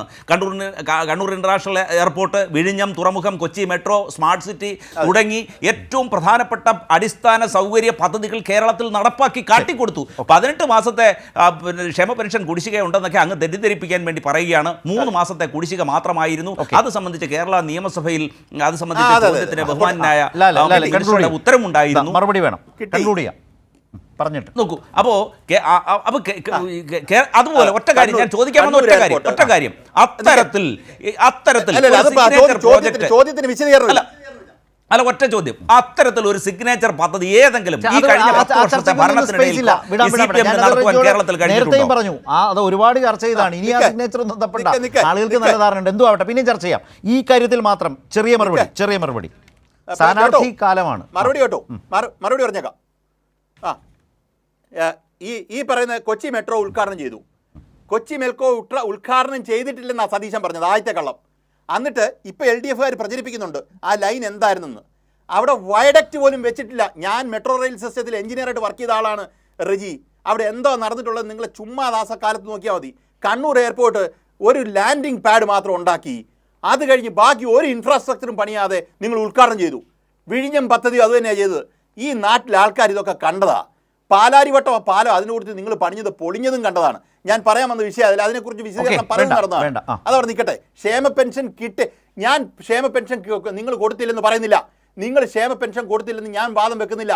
എന്നെ കേൾക്കുന്ന ജനങ്ങൾ വിചാരിക്കുക, ചോദിക്കുക, UDF ഭരിച്ചപ്പം നിങ്ങൾക്ക് ക്ഷേമ പെൻഷൻ കിട്ടിയിട്ടുണ്ടോ എന്ന് നിങ്ങൾ ആലോചിച്ചാൽ മതി. എനിക്കതിന് കൂടുതൽ വിശദീകരണമില്ല. നിയമസഭ പറഞ്ഞതും നിയമസഭയിലെ വിശദീകരണങ്ങളും അവിടുത്തെ വലിയ പ്രസംഗങ്ങളും ഒന്നും വേണ്ട. അടുത്ത ഒറ്റ ലാസ്റ്റ് കാര്യം, ഈ രമ്യ ഹരിദാസിനെ കൊണ്ടുവച്ചപ്പോഴത്തേനുള്ള ശരത്തേട്ടൻ ഒരു വിശദീകരണം കൊടുത്തല്ലോ. അതിന് അദ്ദേഹം പറഞ്ഞത് ഈ പറയുന്ന സംഘടനാ ശക്തി അതാണ് ഇതാണ്. മുസ്ലിം ലീഗിൻ്റെ സ്ഥാനാർത്ഥി കഴിഞ്ഞ പ്രാവശ്യം പുനലൂർ മത്സരിച്ച് ഒരാൾ കൊണ്ടുവന്നു, ഈ മലപ്പുറത്തുനിന്ന് കൊണ്ടുവന്നതാണ്. ഈ പുള്ളി വന്നിരുന്ന് വലിയൊരു പ്രസംഗം, 1 മണിക്കൂർ പ്രസംഗം നടത്തി. അത് കഴിഞ്ഞാൽ പുള്ളിക്ക് മനസ്സിലായത് അദ്ദേഹത്തിൻ്റെ മണ്ഡലത്തിൽ പുനലൂരല്ല അദ്ദേഹം പ്രസംഗിച്ചേ, അപ്പുറത്തെ മണ്ഡലത്തിൽ പോയി എന്നാണ് പ്രസംഗിച്ചതെന്ന്. ഞാൻ ഇത് വാർത്തകൾ വന്ന ഒരു വിഷയമാണ്. വേറൊരു സ്ഥലത്തുനിന്ന് കൊണ്ടുവന്നതാണ്. പുനലൂരേക്ക് സുബാല അവിടെ ജയിച്ചത്, അത് പോട്ടെ, CPI സ്ഥാനാർത്ഥി സുബാല ജയിച്ചത്. പക്ഷെ നിങ്ങളുടെ ആള് ഈ പറയുന്ന അണ്ടഘടകത്തിൽ വന്ന് പ്രസംഗിച്ച ആള്, ആ പ്രസംഗിച്ച ആൾക്ക് സ്ഥാനാർത്ഥി എവിടാ മണ്ഡലം എന്നറിയത്തില്ലായിരുന്നു. 1 മണിക്കൂർ കണ്ട് പ്രസംഗിച്ച് കഴിഞ്ഞപ്പോൾ ആൾക്കാരും വന്ന് പറഞ്ഞു, സാറേ ഇതിവിടെ അല്ല നമ്മൾ പ്രസംഗിക്കേണ്ട, നമ്മുടെ മണ്ഡലം ഇതല്ല എന്ന് പറഞ്ഞ് എഴുന്നേറ്റ് ഓടുമായിരുന്നു. അത്രയും കൂടി ഞാൻ പറഞ്ഞു. ഏതായാലും ചിറയൻകീഴ് അങ്ങനെയൊന്നും വരാതിരിക്കട്ടെ റജി. കൃത്യമായി അതിൻ്റെ ഒരു ഏരിയയും ഒക്കെ ഒന്ന് പറഞ്ഞു കൊടുക്കുക. വരുന്ന സ്ഥാനാർത്ഥികൾക്ക് മണ്ഡലം പരിചയമില്ലെങ്കിൽ. ഇപ്പോൾ ഈ പറഞ്ഞത് പുനലൂർ അന്ന് മത്സരിച്ച അബ്ദുൾ റഹ്മാൻ രണ്ടത്താണിയാണ് അന്ന് ലീഗ് നേതാവ്, മുൻ MLA മത്സരിച്ചത്. ഒരു കാര്യം കൂടി, ഇത്തവണയും അദ്ദേഹത്തിന് സീറ്റില്ല. അദ്ദേഹം ആ സമയത്ത് അല്പം പ്രകോപിതനായി, പ്രതിഷേധിച്ച് അസ്വസ്ഥനായി അദ്ദേഹം ഒരു ഫേസ്ബുക്ക് പോസ്റ്റ് ഇട്ടിരുന്നു. അത് പിന്നീട് അദ്ദേഹം തന്നെ പിൻവലിച്ചു എന്നൊക്കെ ഇന്ന് വാർത്തകളിൽ വന്നിട്ടുമുണ്ട് എന്നുകൂടി സാന്ദർഭികമായി പറയട്ടെ. ശ്രീ ജയചന്ദ്രൻ, ഇപ്പോൾ ഈ സമീപകാലത്ത് CPIM വിട്ടൊക്കെ UDFിലേക്ക് സീറ്റ് തേടിപ്പോയ ആളുകളെ ചൂണ്ടിക്കാട്ടി CPIM ഇടതുമുന്നണിയും ആകെ അപകടത്തിലാണ് എന്ന് പറയാൻ, ചർച്ചകളിലേക്ക് വരാൻ സ്വാഭാവികമായും UDF പ്രതിനിധികൾക്ക് കഴിയും. അത് സ്വാഭാവികമായി അവരുടെ ഒരു രാഷ്ട്രീയ വിശദീകരണത്തിൻ്റെ തലം അങ്ങനെ വരുന്നതിൽ അത്ഭുതപ്പെടാനൊന്നുമില്ല. പക്ഷേ ഇപ്പോൾ അമ്പലപ്പുഴ നിയോജക മണ്ഡലത്തിന് തൊട്ടപ്പുറത്ത് കുട്ടനാട് നിയോജക മണ്ഡലത്തിൽ കഴിയുന്നയാളാണ് താങ്കൾ. അമ്പലപ്പുഴയിൽ G. സുധാകരൻ ഇപ്പോൾ UDFിൻ്റെ സ്ഥാനാർത്ഥിയായി മത്സരിച്ച് മുൻ കമ്മ്യൂണിസ്റ്റ് നേതാവായി മാറി ഇടതുപക്ഷം വിട്ട് വലതുപക്ഷത്തേക്ക് പോയി നിൽക്കുമ്പോൾ അദ്ദേഹത്തിന് ഈ കോൺഗ്രസ് UDF ക്യാമ്പ് പറയുന്നത് പോലെ ആകണമെങ്കിൽ അദ്ദേഹത്തിന് പാർട്ടി പ്രവർത്തകരെ, പാർട്ടി അംഗങ്ങളെ ആകർഷിക്കാൻ കഴിയണം, ഒപ്പം കൂട്ടാൻ കഴിയണം. ആ നിലയ്ക്ക് അദ്ദേഹത്തിന് അവിടെ കഴിയുന്നുണ്ടോ എന്നുള്ള ഒരു അന്വേഷണമാണ് എനിക്ക് താങ്കളോട് അതുമായി ബന്ധപ്പെട്ട് ചോദിക്കാനുള്ളത്. മറ്റൊന്ന്, ഈ TK ഗോവിന്ദൻ്റെ കാര്യത്തിൽ ഇന്നലെ അദ്ദേഹം വാർത്താസമ്മേളനം നടത്തുന്ന ഒരു ഘട്ടത്തിൽ ഈ പറഞ്ഞതുപോലെ പ്രത്യേകിച്ചത് കണ്ണൂരിൽ നിന്നാണ്, എല്ലാവരിലും വലിയൊരു അമ്പരപ്പുണ്ടാക്കുന്നു. പക്ഷേ അതിനുശേഷം ഞാൻ മനസ്സിലാക്കുന്ന വാർത്തകളൊക്കെ ഇന്നലെ തന്നെ CPIMൻ്റെ ജില്ലാ സെക്രട്ടേറിയറ്റ് യോഗം ചേർന്നു, രാത്രി ഏറെ വൈകിയത് അവസാനിച്ചു, ഇന്ന് ഗോവിന്ദനെ പുറത്താക്കി. പിന്നീട് വാർത്താ സമ്മേളനത്തിൽ വളരെ വിശദമായി പറഞ്ഞു. അതായത് തളിപ്പറമ്പിൽ മത്സരിക്കാൻ ഏറ്റവും അധികം ആഗ്രഹിച്ച് നിന്നയാളാണ് ഗോവിന്ദൻ, TK ഗോവിന്ദൻ. അദ്ദേഹത്തിൻ്റെ പേര് പറയാൻ ആരും ഉണ്ടായിരുന്നില്ല, സ്വയം പേര് പറയുന്ന നില വന്നു, പല നേതാക്കളെയും കാണുന്ന നില വന്നു. പിന്നീട് കിട്ടില്ല എന്ന് മനസ്സിലായപ്പോൾ പോയി കോൺഗ്രസ് നേതാക്കളെ അടക്കം കണ്ടതിനെക്കുറിച്ച് പറയുന്നു. ഇന്ന് CPIM അത് വിശദീകരിച്ചതോടെ മലപ്പട്ടത്ത് അദ്ദേഹത്തിൻ്റെ നാട്ടിൽ CPIM പ്രവർത്തകർ, അദ്ദേഹത്തിൻ്റെ കുടുംബം അടക്കം ഈ പറയുന്നത് പോലെ ഈ യോഗങ്ങളിൽ പലയിടങ്ങളിലും അവരുമൊക്കെ ഉണ്ടായിരുന്നു. അവരൊക്കെ തന്നെ തദ്ദേശ ഭരണ രംഗത്ത് ഇടതുപക്ഷ CPIMൻ്റെ പ്രതിനിധികളായി, ജനപ്രതിനിധികളായി നിൽക്കുന്ന ആളുകൾ കൂടിയാണ്. അപ്പോൾ ഈ 2 കേസുകളിൽ UDF വിശദീകരിക്കുന്നത് ആളുകൾക്ക് ബോധ്യപ്പെടും വിധത്തിലേക്ക് കടന്നു കയറാൻ ഈ 2 ആളുകൾക്ക് കഴിയുന്നുണ്ടോ? കാര്യങ്ങൾ കുറെ കൂടി വ്യത്യസ്തമായി ജനങ്ങൾക്ക് ബോധ്യപ്പെടുന്ന ഒരു സാഹചര്യമാണോ ഉള്ളത്? താങ്കൾ എന്താണ് മനസ്സിലാക്കുന്നത്? നേരത്തെ ഇത് മാത്രമായിട്ട് എടുക്കണ്ട. ഇപ്പൊ അമ്പലപ്പുഴ, തളിപ്പറമ്പ്, പയ്യന്നൂര്, മണ്ണാർക്കാട് ശശി, ഇത്ര എടുത്തോളൂ. ഈ 4 പേരും ഉന്നയിക്കുന്ന പ്രശ്നങ്ങൾ റജി പറയുന്നത് പോലെയല്ല, UDF പറയുന്നത് പോലെയല്ല, കോൺഗ്രസ് പറയുന്നത് പോലെ, മാധ്യമങ്ങൾ പറയുന്നത് പോലെയുമല്ല. കാരണം ഈ 4 പേരും ഉന്നയിക്കുന്നത് തികച്ചും പ്രാദേശികമായ പ്രശ്നങ്ങൾ മാത്രമാണ്. അവർക്ക് സംസ്ഥാനത്തെ CPIMുമായിട്ടോ സംസ്ഥാനത്തെ LDF മന്ത്രിസഭയുമായിട്ടോ സംസ്ഥാനത്തെ മറ്റേതെങ്കിലും കക്ഷികൾ, ഇടതുകക്ഷികളുമായിട്ടോ അവർക്ക് ഒരു തർക്കങ്ങളും 4 പേരും ഉന്നയിച്ചിട്ടില്ല. അവരുടെ പ്രശ്നങ്ങളെല്ലാം അല്ല. ശ്രീ ജയചന്ദ്രൻ, നമുക്കൊന്ന് ചുരുക്കാം. അതായത് അതിൻ്റെ ഘട്ടവും കഴിഞ്ഞല്ലോ. കാരണം അവരെല്ലാം ഇടതുപക്ഷം വിട്ട് വലതുപക്ഷത്തേക്ക് മാറിക്കഴിഞ്ഞു. ഞാൻ പറഞ്ഞ ഒരു തെരഞ്ഞെടുപ്പ് കാലമല്ലേ, അവർക്ക് ഏതെങ്കിലും തരത്തിൽ ഇടതുപക്ഷത്തെ സ്വാധീനിക്കാൻ കഴിയുന്ന മനുഷ്യരായി ഇന്നും നിൽക്കാൻ കഴിയുന്നുണ്ടോ വലതുപക്ഷത്തേക്ക് പോകുമ്പോഴും? അല്ല, അവര് വലതുപക്ഷത്തേക്ക് പോകുന്നു എന്നുള്ള ആ ഒരു സംഗതി, ആ ഒരു യാഥാർത്ഥ്യം ഒഴിച്ചാൽ അവർ എന്ത് വോട്ട് ബേസ് ആണ് അതത് മണ്ഡലങ്ങളിൽ നിന്ന് അവരുടെ ഒപ്പം കൊണ്ടുപോയിട്ടുള്ളതെന്ന് മാത്രം പരിശോധിച്ചാൽ മതി. ഫ്ലാറ്റായിട്ട് നോക്കിക്കോളൂ, ഫ്ലാറ്റായിട്ട് തന്നെ നോക്കിക്കോളൂ. അവര് ഈ പറയുന്ന G. സുധാകരനാണെങ്കിലും അദ്ദേഹം അമ്പലപ്പുഴയിൽ, അദ്ദേഹത്തിന്റെ ദീർഘകാലമായുള്ള സ്വന്തം അസംബ്ലി നിയോജക മണ്ഡലമായിരുന്ന അമ്പലപ്പുഴ, അദ്ദേഹം UDF സ്ഥാനാർത്ഥിയായിട്ട് പോകുമ്പോൾ എന്ത് വോട്ട് ബേസ് ആണ് G. സുധാകരൻ ഒപ്പം UDFിലേക്ക് കൊണ്ടുപോയിട്ടുള്ളത് എന്ന് നോക്കൂ. അങ്ങനെ ഏതെങ്കിലും ഒന്ന് ശരത്തിന് ചൂണ്ടിക്കാണിക്കാൻ കഴിയുമോ? എന്റെ അറിവിലില്ല. ഞാൻ നേരിട്ട് G. സുധാകരനുമായി ഈ കാര്യം സംസാരിക്കുന്ന ഒരാളാണ്, സംസാരിച്ചിട്ടുള്ള ആളുമാണ്. ഈ കഴിഞ്ഞ ഒരാഴ്ചക്കകം തന്നെ 2-3 പ്രാവശ്യങ്ങളിലെങ്കിലും. അപ്പൊ അത് നേരിട്ടാണ് ചോദിച്ചത്, ഫോണിലല്ല. അപ്പൊ അതുകൊണ്ടാണ് ഞാൻ പറയുന്നത്, എന്ത് വോട്ട് ബേസ് ആണ് അദ്ദേഹത്തിന് കൊണ്ടുപോകാൻ കഴിഞ്ഞിട്ടുള്ളത് അങ്ങോട്ട് UDFിലേക്ക് നോക്കിയാൽ നിൽ എന്ന് മാത്രമേ കാണാൻ കഴിയൂ. പിന്നെ എന്തുകൊണ്ട് UDF അദ്ദേഹത്തെ പിന്നെ ഈ ഏറ്റെടുക്കുന്നു എന്നുള്ളത് നോക്കിയാൽ ജി സുധാകരൻ എന്നുള്ള ഒരു ബ്രാൻഡ് നെയിം ആണെന്ന് അവർ തെറ്റിദ്ധരിക്കുന്നു. ജി സുധാകരൻ എന്നുള്ളത് ഇടതുപക്ഷത്തെ ഒരു ബ്രാൻഡ് നെയിമാണ്. അതുകൊണ്ട് ആ ബ്രാൻഡ് നെയിം തങ്ങൾക്ക് കിട്ടിയാൽ തങ്ങൾക്ക് അത് കൂടുതൽ നന്നായിട്ട് മാർക്കറ്റ് ചെയ്യാം എന്നുള്ള വ്യാമോഹമുണ്ട് UDF-ന്. അത് വ്യാമോഹം മാത്രമാണെന്നുള്ളത് എല്ലാവർക്കും അറിയാം. അത് ഏറ്റവും പ്രധാനമായിട്ട് അറിഞ്ഞതുകൊണ്ടാണ് ജോബ് രാജിവെച്ച് BJP പോയത്, അല്ലേ? ജോബിനെ താങ്കൾക്ക് അറിയാമല്ലോ, സംസ്ഥാന സെക്രട്ടറിയാണ്. അങ്ങനെ ഈ ജി സുധാകരൻ എന്ന കരുത്തനായ ഒരു നേതാവിന്റെ കാര്യം മാത്രമേ ഞാൻ എടുത്തു പറയുന്നുള്ളൂ, മറ്റുള്ളവരൊന്നും പറയുന്നില്ല. അപ്പൊ അദ്ദേഹം എന്ത് വോട്ട് ബേസ് ആണ് LDF-ന്റെ ചോർത്തി എടുത്തിട്ടുള്ളത് നോക്കിയാൽ നിൽ എന്ന് കാണാൻ കഴിയും. അതാണ് യാഥാർത്ഥ്യം. യെസ് റജി, ഇതാണ് ഇതിലെ ഒരു പ്രധാനപ്പെട്ട കാര്യം. ഇപ്പോൾ നിങ്ങൾ തളിപ്പറമ്പിൻ്റെ കാര്യം പറയുമ്പോൾ ഒരു നിങ്ങളുടെ വിമർശനത്തിന് പോലും സ്പേസ് ഇല്ലാതായി പോകുന്നൊരു കാര്യമുണ്ട്. ഇപ്പോൾ PK ശ്യാമളയെക്കുറിച്ച് TK ഗോവിന്ദൻ പറഞ്ഞതൊന്നും ഈ പറഞ്ഞതുപോലെ നിലനിൽക്കാത്തതായി തന്നെ മാറുന്നു. CPM-ൻ്റെ വിശദീകരണങ്ങൾ വരുന്നു, അതിൻ്റെ കാര്യങ്ങൾ കൂടുതൽ പറയുന്നു, രാഷ്ട്രീയ വിശദീകരണം നടത്തുന്നു, മലപ്പട്ടത്തെ ജനങ്ങൾ അത് സ്വീകരിക്കുകയും TK ഗോവിന്ദനെ തള്ളിപ്പറയുകയും ചെയ്യുന്ന നില വരുന്നതൊക്കെ നമ്മൾ കാണുകയാണ്. മാത്രമല്ല 80-കൾ മുതൽ വളരെ സജീവമായി SFI രംഗം മുതൽ ഇങ്ങോട്ട് നിൽക്കുന്ന പതിറ്റാണ്ടുകളൊരു പ്രവർത്തന പാരമ്പര്യത്തിൽ ഇപ്പോഴും രാഷ്ട്രീയ പ്രവർത്തനത്തിൽ ഇടവേളയില്ലാതെ നിന്ന ഒരു നേതാവ് എന്നതുകൂടിയുണ്ട്. അതിനെ CPI സംസ്ഥാന സെക്രട്ടറിയുടെ ജീവിത പങ്കാളി എന്ന നിലയിലേക്ക് ചുരുക്കിക്കാട്ടിക്കൊണ്ട് വിമർശിക്കാൻ ശ്രമിക്കുമ്പോൾ അതിന് CPI മറുപടി പറയുകയാണ്. ഇന്ന് ശ്രീ ജയരാജൻ തിരിച്ചു ചോദിച്ചൊരു ചോദ്യമുണ്ട്. P ജയരാജൻ, ഇതാ ഒന്ന് കാണാം, വേഗം വരാം.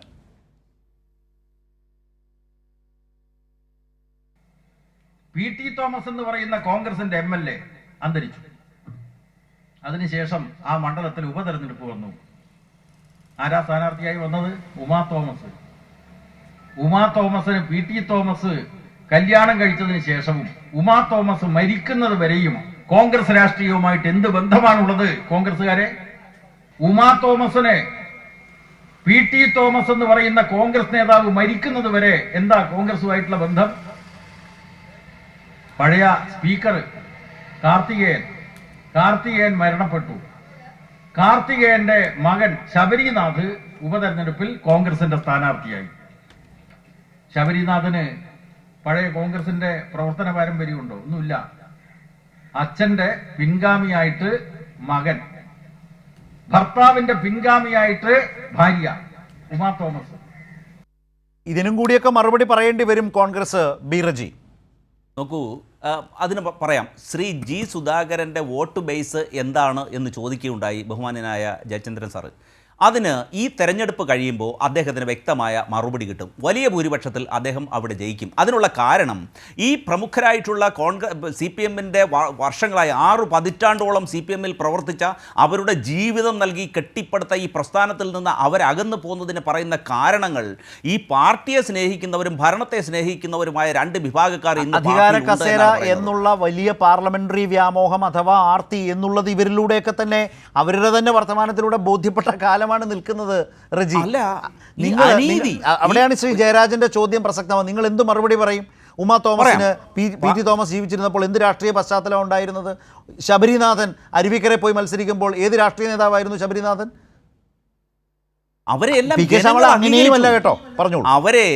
അവരെ മുഴുവൻ കോൺഗ്രസ് മുന്നോട്ട് വെച്ച ആ സ്ഥാനാർത്ഥികളെ ആ നാട്ടിലെ ജനങ്ങൾ അത് വേറെ കാര്യം ചേർത്ത് വെച്ചു. ഇവിടെ തെരഞ്ഞെടുപ്പ് കഴിഞ്ഞിട്ടില്ല. പാർലമെന്ററി വ്യാമോഹത്തിന്റെ അടിസ്ഥാനത്തിൽ ചില നിബന്ധനകൾ വയ്ക്കുമ്പോൾ അതിനെ ന്യായീകരിക്കും, അല്ലെങ്കിൽ അതിനെ ബോധ്യപ്പെടുത്തുവാൻ അണികൾക്ക് ബോധ്യപ്പെടുത്തത്തക്ക രീതിയിലുള്ള ന്യായീകരണം പറയുവാൻ കഴിയുന്നില്ല. നോക്കൂ, അണികൾക്ക് ബോധ്യപ്പെടുന്നുണ്ട്, ഈ ഒറ്റപ്പെട്ട ചില നേതാക്കൾക്ക് മനസ്സിലാവുന്നില്ല എന്നുള്ള പ്രശ്നമുള്ളൂ. കോൺഗ്രസുകാർക്ക് മനസ്സിലാവില്ല. എന്തുകൊണ്ടാണെന്ന് വെച്ചാൽ 50 വർഷവും 40 വർഷവുമായിട്ട് നിരന്തരം ഒരു മണ്ഡലത്തിലെ പ്രതിനിധീകരിക്കുന്ന കൂട്ടരാണ് കോൺഗ്രസുകാർ. ഇടതുപക്ഷ പാർട്ടികൾ, വിശേഷിച്ച് കമ്മ്യൂണിസ്റ്റ് പാർട്ടികൾ അങ്ങനെയല്ല എന്ന നിലയിലേക്ക് പോകുമ്പോൾ ചില ആളുകൾക്ക് വലിയ അസ്വസ്ഥതയുണ്ടാവും. ജീവിതാവസാനം വരെ കസേരകളിൽ ഇരുന്ന് തന്നെ മരിക്കണം എന്നൊക്കെ കാണും. അതിൽ വിവേചനം കാട്ടുന്നു. ആ വിവേചനം കാട്ടുന്നു. ചിലരുടെ കാര്യത്തിൽ പ്രായപരിധിക്ക് ഇളവ് നൽകുന്നു, ചിലർക്ക് ടേം വ്യവസ്ഥയിൽ ഇളവ് നൽകുന്നു. ഇനി ഒറ്റ കാര്യം, അവരവരുടെ സംഘടനാ വിശദീകരണം അക്കാര്യത്തിൽ ഉണ്ടല്ലോ. VS അച്യുതാനന്ദൻ, അദ്ദേഹത്തിന്റെ സന്തത സഹചാരിയായിരുന്ന സുരേഷ് ആ പ്രസ്ഥാനത്തിൽ നിന്ന് അകന്ന് കോൺഗ്രസിന്റെ അംഗമായി അദ്ദേഹം മലമ്പുഴയിൽ മത്സരിക്കുകയാണ്. സന്തത സഹചാരി CPM മെമ്പർ ആണോ? ആദ്യം അത് റജി പറയും. സന്തത സഹചാരി എന്ന് പറയുന്നത് ഒരു സർക്കാർ സംവിധാനത്തിൽ ശമ്പളം പറ്റി അദ്ദേഹത്തോടൊപ്പം ജോലി ചെയ്തയാൾ. ഈ സന്തത സഹചാരി എന്നൊക്കെ പറയുമ്പോൾ അതിന് വേറൊരു ഡയമെൻഷനാണ്. അങ്ങനെ ജോലി ചെയ്ത ഒരാൾ CPM-ൻ്റെ അംഗമാണോ? റജി പറ. അദ്ദേഹം മനംമടുത്ത്, അതായത് ഈ റജി പറ, അദ്ദേഹം മനമെടുക്കണമെങ്കിൽ അത് CPM പ്രവർത്തകനാണോ, CPM അംഗമാണോ മനമെടുക്കാൻ? റജി പറ. അല്ല, അദ്ദേഹത്തിന് 100 തവണ നിങ്ങളുടെ സ്വന്തമല്ലേ? മാപ്പ് 100 തവണ അപേക്ഷിച്ചാലും ഞങ്ങൾ ഈ പാർട്ടിയിലേക്ക് തിരിച്ചെടുക്കില്ല എന്ന് പാർട്ടി മെമ്പർ അല്ലല്ലോ എന്ന് വെച്ചാൽ പാർട്ടി മെമ്പർ അല്ലെന്നല്ലേ റജി എന്റെ മലയാളം അല്ലേ? അല്ല, അദ്ദേഹം അല്ല, അല്ലെങ്കിൽ എനിക്ക് അദ്ദേഹം മനസ്സിലായില്ല. അതിന്റെ അനുയായിയായി നിലകൊള്ളുമായിരുന്നു, ഒരു അണിയായി നിലകൊള്ളുമായിരുന്നു. മറിച്ച് ഈ പ്രത്യേക ലാൽകുമാർ. ശാസ്ത്രത്തിൽ നിന്ന് ഈ പാർട്ടി അകന്നു പോകുന്നതിന്റെ വേദന ഉൾക്കൊണ്ടുകൊണ്ടാണ് അദ്ദേഹം കോൺഗ്രസ്, അതാണ് കോൺഗ്രസ് ആണ് ഇന്ന് ലാൽകുമാർ സോഷ്യലിസ്റ്റ്. വല്ലാത്ത വേദനയാണ് കേട്ടോ. ടി കെ ഗോവിന്ദന് വല്ലാത്ത വേദന, ജി സുധാകരന് വല്ലാത്ത വേദന, സുരേഷിന് വല്ലാത്ത വേദന. ശരത്ജി, അതല്ല, ഇന്ന് ഇടതുപക്ഷത്തിനേക്കാൾ CPM-നേക്കാൾ ഇടത് കക്ഷികളെക്കാൾ കൂടുതൽ ഇടതുപക്ഷ സോഷ്യലിസം പറയുന്ന സാമൂഹ്യ നീതിക്ക് വേണ്ടി നിലകൊള്ളുന്ന പാർട്ടി പ്രസ്ഥാനം കോൺഗ്രസ് ശരി, ഞാൻ ഏതായാലും എന്ന് റജി വിശ്വസിച്ചുകൊണ്ടാണ് പ്രതിപക്ഷ ഇങ്ങോട്ടേക്ക് നേതാവ് വരുന്നത്. നിരന്തരം പറഞ്ഞുകൊണ്ടിരിക്കുന്ന ആ സ്റ്റേറ്റ്മെന്റും ഈ ചർച്ചയിൽ അവതരിപ്പിച്ചു കഴിഞ്ഞിട്ടുണ്ട്. അതായത് ഞങ്ങളാണ് ഇടതുപക്ഷം എന്ന് VD സതീശൻ പറയുന്നതും റജി അവതരിപ്പിച്ചു. യെസ്, ലാൽകുമാർ, നമുക്ക് കൺക്ലൂഡ് ചെയ്യാം. കേട്ടല്ലോ, ചുരുക്കി. അല്ല, ഈ പൊളിറ്റിക്കൽ മൊറാലിറ്റിയിൽ ഏറ്റവും മെച്ചപ്പെട്ട് നിൽക്കുന്നത് കോൺഗ്രസ് ആണെന്നുള്ളതാണ് അദ്ദേഹത്തിൻ്റെ വാദം. അതോടെ നിൽക്കട്ടെ. അതിനകത്ത് ഒരു വാർത്ത ഞാൻ വായിക്കാം, അപ്പം ക്ലിയർ ആവും. ഇപ്പം റിപ്പോർട്ടറിൻ്റെ വാർത്തയാണ്. വൈക്കത്ത് സീറ്റ് നൽകാമെന്ന് വാക്ക് നൽകിയതാണ്, കോൺഗ്രസ് രാഷ്ട്രീയ സത്യസന്ധത കാണിച്ചില്ല, സണ്ണി M കവിക്കാട്. അപ്പം ആ കാര്യത്തിൽ രാഷ്ട്രീയ സത്യസന്ധത എന്ന് പറയുന്നതും പൊളിറ്റിക്കൽ മൊറാലിറ്റിയുമായിട്ട് ചേർത്ത് വായിച്ചോളുക. പിന്നെ ഇത്രയും നേരം പറഞ്ഞതിന് വേറെ ഒരു സാധനം, വേറൊരു കാര്യം കൂടെ വന്നിടപ്പുണ്ട്. നാളെ മാധ്യമങ്ങളെ കാണും കെ സുധാകരൻ. കാര്യങ്ങൾക്ക് റജി ഇന്ന് പറഞ്ഞ സാധനം ഒരിച്ചിരി പെതുക്കെ പറഞ്ഞാൽ മതി. നാളെ ഇതേ ശക്തി പറയാൻ പറ്റുമോ എന്നുള്ള കാര്യത്തിൽ എനിക്ക് സംശയമുണ്ട്. താങ്കൾ പറഞ്ഞതൊക്കെ അവിടെ നിൽക്കട്ടെ, പൊളിറ്റിക്കൽ മൊറാലിറ്റി എല്ലാം കോൺഗ്രസ്സാണ് നല്ലത്. പക്ഷെ നാളെ ഈ പറയുന്ന സുധാകരൻ എന്ന് പറയുന്ന ആളുടെ ശക്തിയും സുധാകരൻ കോൺഗ്രസിൽ നിന്ന് മനം മടുത്തതിനെ കുറിച്ചൊക്കെ ഞങ്ങൾ ഇവിടെ നിന്ന് പറയും. ഏതാ ഇപ്പം അപ്പുറത്ത് നിന്ന് സുരേഷ് VS അച്യുതാനന്ദൻ്റെ സൈഡിൽ നിന്ന ആൾ മനം മടുത്തതിനെ കുറിച്ച് പറയുന്നതും KPCC പ്രസിഡന്റ് മനം മടുത്തതിനെ കുറിച്ചുള്ള കാര്യങ്ങൾ നാളെ നമ്മൾ പറയുമ്പം ബുദ്ധിമുട്ടുണ്ടായാൽ റജി. അപ്പം പറയുന്ന ഇച്ചിരി പെതുക്കെ പറഞ്ഞാൽ മതി. വിഴുങ്ങണ്ട വരാൻ സാധ്യത വളരെ കൂടുതലാണ്. മുല്ലപ്പള്ളി മിക്കവാറും ഉടനെ മാധ്യമപ്രവർത്തകരെ കാണും എന്നാണ് ഞാൻ മനസ്സിലാക്കുന്നത്. സുധീരൻ കാണില്ല. കാര്യം മുല്ലപ്പള്ളിയെ നാദാപുരം സീറ്റ്, കൊയിലാണ്ടി സീറ്റ് എന്നൊക്കെ പറഞ്ഞ് അത് വഴി അങ്ങ് പോയി കിട്ടി. അപ്പോൾ കുറേ പേര് ഇനിയും മാധ്യമപ്രവർത്തകരെ കാണാനുണ്ട്. അപ്പം ശക്തി അധികം പൊളിറ്റിക്കൽ മൊറാലിറ്റിയെക്കുറിച്ചൊന്നും ഇപ്പുറത്തോട്ട് പറയാതിരിക്കുന്ന നല്ല കാര്യം. അപ്പുറത്തെ എല്ലാം KPCC പ്രസിഡന്റുമാർ, ഇത് VS അച്യുതാനന്ദൻ്റെ കൂട്ടത്തിൽ നിന്നും പിണറായി വിജയൻ്റെ സൈഡിൽ നിന്ന് ആൾക്കാരുടെ കാര്യമേ നിങ്ങൾക്ക് പറയാനുള്ളൂ. അപ്പോൾ ഒന്ന് സൂക്ഷിക്കുന്നതല്ലാന്ന് ഞാൻ പറഞ്ഞുകൊണ്ട് ഞാൻ നിർത്തി. റൈറ്റ്. ഏതായാലും ഓരോ ദിവസവും തെരഞ്ഞെടുപ്പിലേക്ക് കൂടുതൽ അടുത്ത് പോകുന്നു. ഇത്തവണ തെരഞ്ഞെടുപ്പിന് വളരെ കുറച്ച് ദിവസം മാത്രമേ ഉള്ളൂ. ഇടതുമുന്നണിയാകട്ടെ സ്ഥാനാർത്ഥികളെയൊക്കെ പ്രഖ്യാപിച്ച് അവർ 2 ദിവസമായി അവരവരുടെ മണ്ഡലങ്ങളിൽ വളരെ സജീവമായി. ഇന്ന് കണ്ട ഏറ്റവും വലിയൊരു രാഷ്ട്രീയ കാഴ്ച ഇടതുപക്ഷ രാഷ്ട്രീയത്തിൻ്റെ മുന്നേറ്റത്തിൽ അത് മുഖ്യമന്ത്രി ധർമ്മടത്ത് അദ്ദേഹത്തിൻ്റെ തെരഞ്ഞെടുപ്പ് പ്രചാരണ പ്രവർത്തനങ്ങൾ ആരംഭിച്ചത് തന്നെയായിരുന്നു. നാളെ അവിടെ തെരഞ്ഞെടുപ്പ് കൺവെൻഷനാണ്. മറുഭാഗത്ത് കോൺഗ്രസിന് 55 പേരുടെ പട്ടിക മാത്രമേ പുറത്തിറക്കാൻ കഴിഞ്ഞിട്ടുള്ളൂ. ബാക്കി വളരെ പ്രധാനപ്പെട്ട തർക്ക പ്രദേശങ്ങളായ മണ്ഡലങ്ങളിലെ സ്ഥാനാർത്ഥികളെ നിർണ്ണയിക്കാൻ കഴിഞ്ഞിട്ടില്ല. ഒറ്റ പേരിലേക്ക് എത്താൻ കഴിഞ്ഞിട്ടില്ല. അടൂർ പ്രകാശിന് സീറ്റുണ്ടാകുമോ, കെ സുധാകരന് സീറ്റുണ്ടാകുമോ? ഇപ്പോൾ ലാൽകുമാർ പറഞ്ഞതുപോലെ നാളെ കെ സുധാകരൻ മാധ്യമങ്ങളെ കാണും. അതേസമയം ടി കെ ഗോവിന്ദൻ്റെയൊക്കെ കാര്യത്തിൽ CPM രാഷ്ട്രീയമായി വിശദീകരിച്ച് എന്താണ് ടി കെ ഗോവിന്ദന് സംഭവിച്ചത്, എത്രമാത്രം ആ സീറ്റിന് വേണ്ടി, തളിപ്പറമ്പിന് വേണ്ടി അദ്ദേഹം വ്യക്തിപരമായി ആഗ്രഹിച്ചു. പക്ഷേ അദ്ദേഹത്തിന് വേണ്ടി ആ പാർട്ടി കമ്മിറ്റികളിൽ പറയാൻ ഒരാൾ പോലും ഉണ്ടായിരുന്നില്ല. കാരണം അദ്ദേഹമല്ല തളിപ്പറമ്പിന് യോഗ്യനായ ഇടതുമുന്നണി സ്ഥാനാർത്ഥി എന്നാണ് കണ്ണൂരിലെ പാർട്ടി പൊതുവിൽ കരുതിയത്. അത് അദ്ദേഹത്തെ വല്ലാതെ ബാധിച്ചു. UDF ക്യാമ്പുമായി സഹകരിച്ച് മുന്നോട്ട് പോകാനൊക്കെ ശ്രമിച്ചു. അതേ തുടർന്നുണ്ടായ ഒരു രാഷ്ട്രീയ അപചയം അത് തുറന്നു കാട്ടി CPM ഇന്ന് വിശദീകരിച്ച് രംഗത്ത് വന്നു. ഇങ്ങനെ ഒരു രാഷ്ട്രീയ സാഹചര്യത്തിലൂടെ കേരളം കടന്നു പോവുകയാണ്. തെരഞ്ഞെടുപ്പിൻ്റെ ഓരോ ദിവസവും വളരെ നിർണായകവും അങ്ങേയറ്റം ശ്രദ്ധിക്കേണ്ടതുമാണ്. ആ നിലയിൽ നിൽക്കുകയാണ് കേരളം. ആ നിലയിലാണ് ഇത്തരം രാഷ്ട്രീയ സംഭവവികാസങ്ങളെ ന്യൂസ് ആൻഡ് വ്യൂസ് പരിശോധിച്ചത് അവസാനിക്കുന്നു.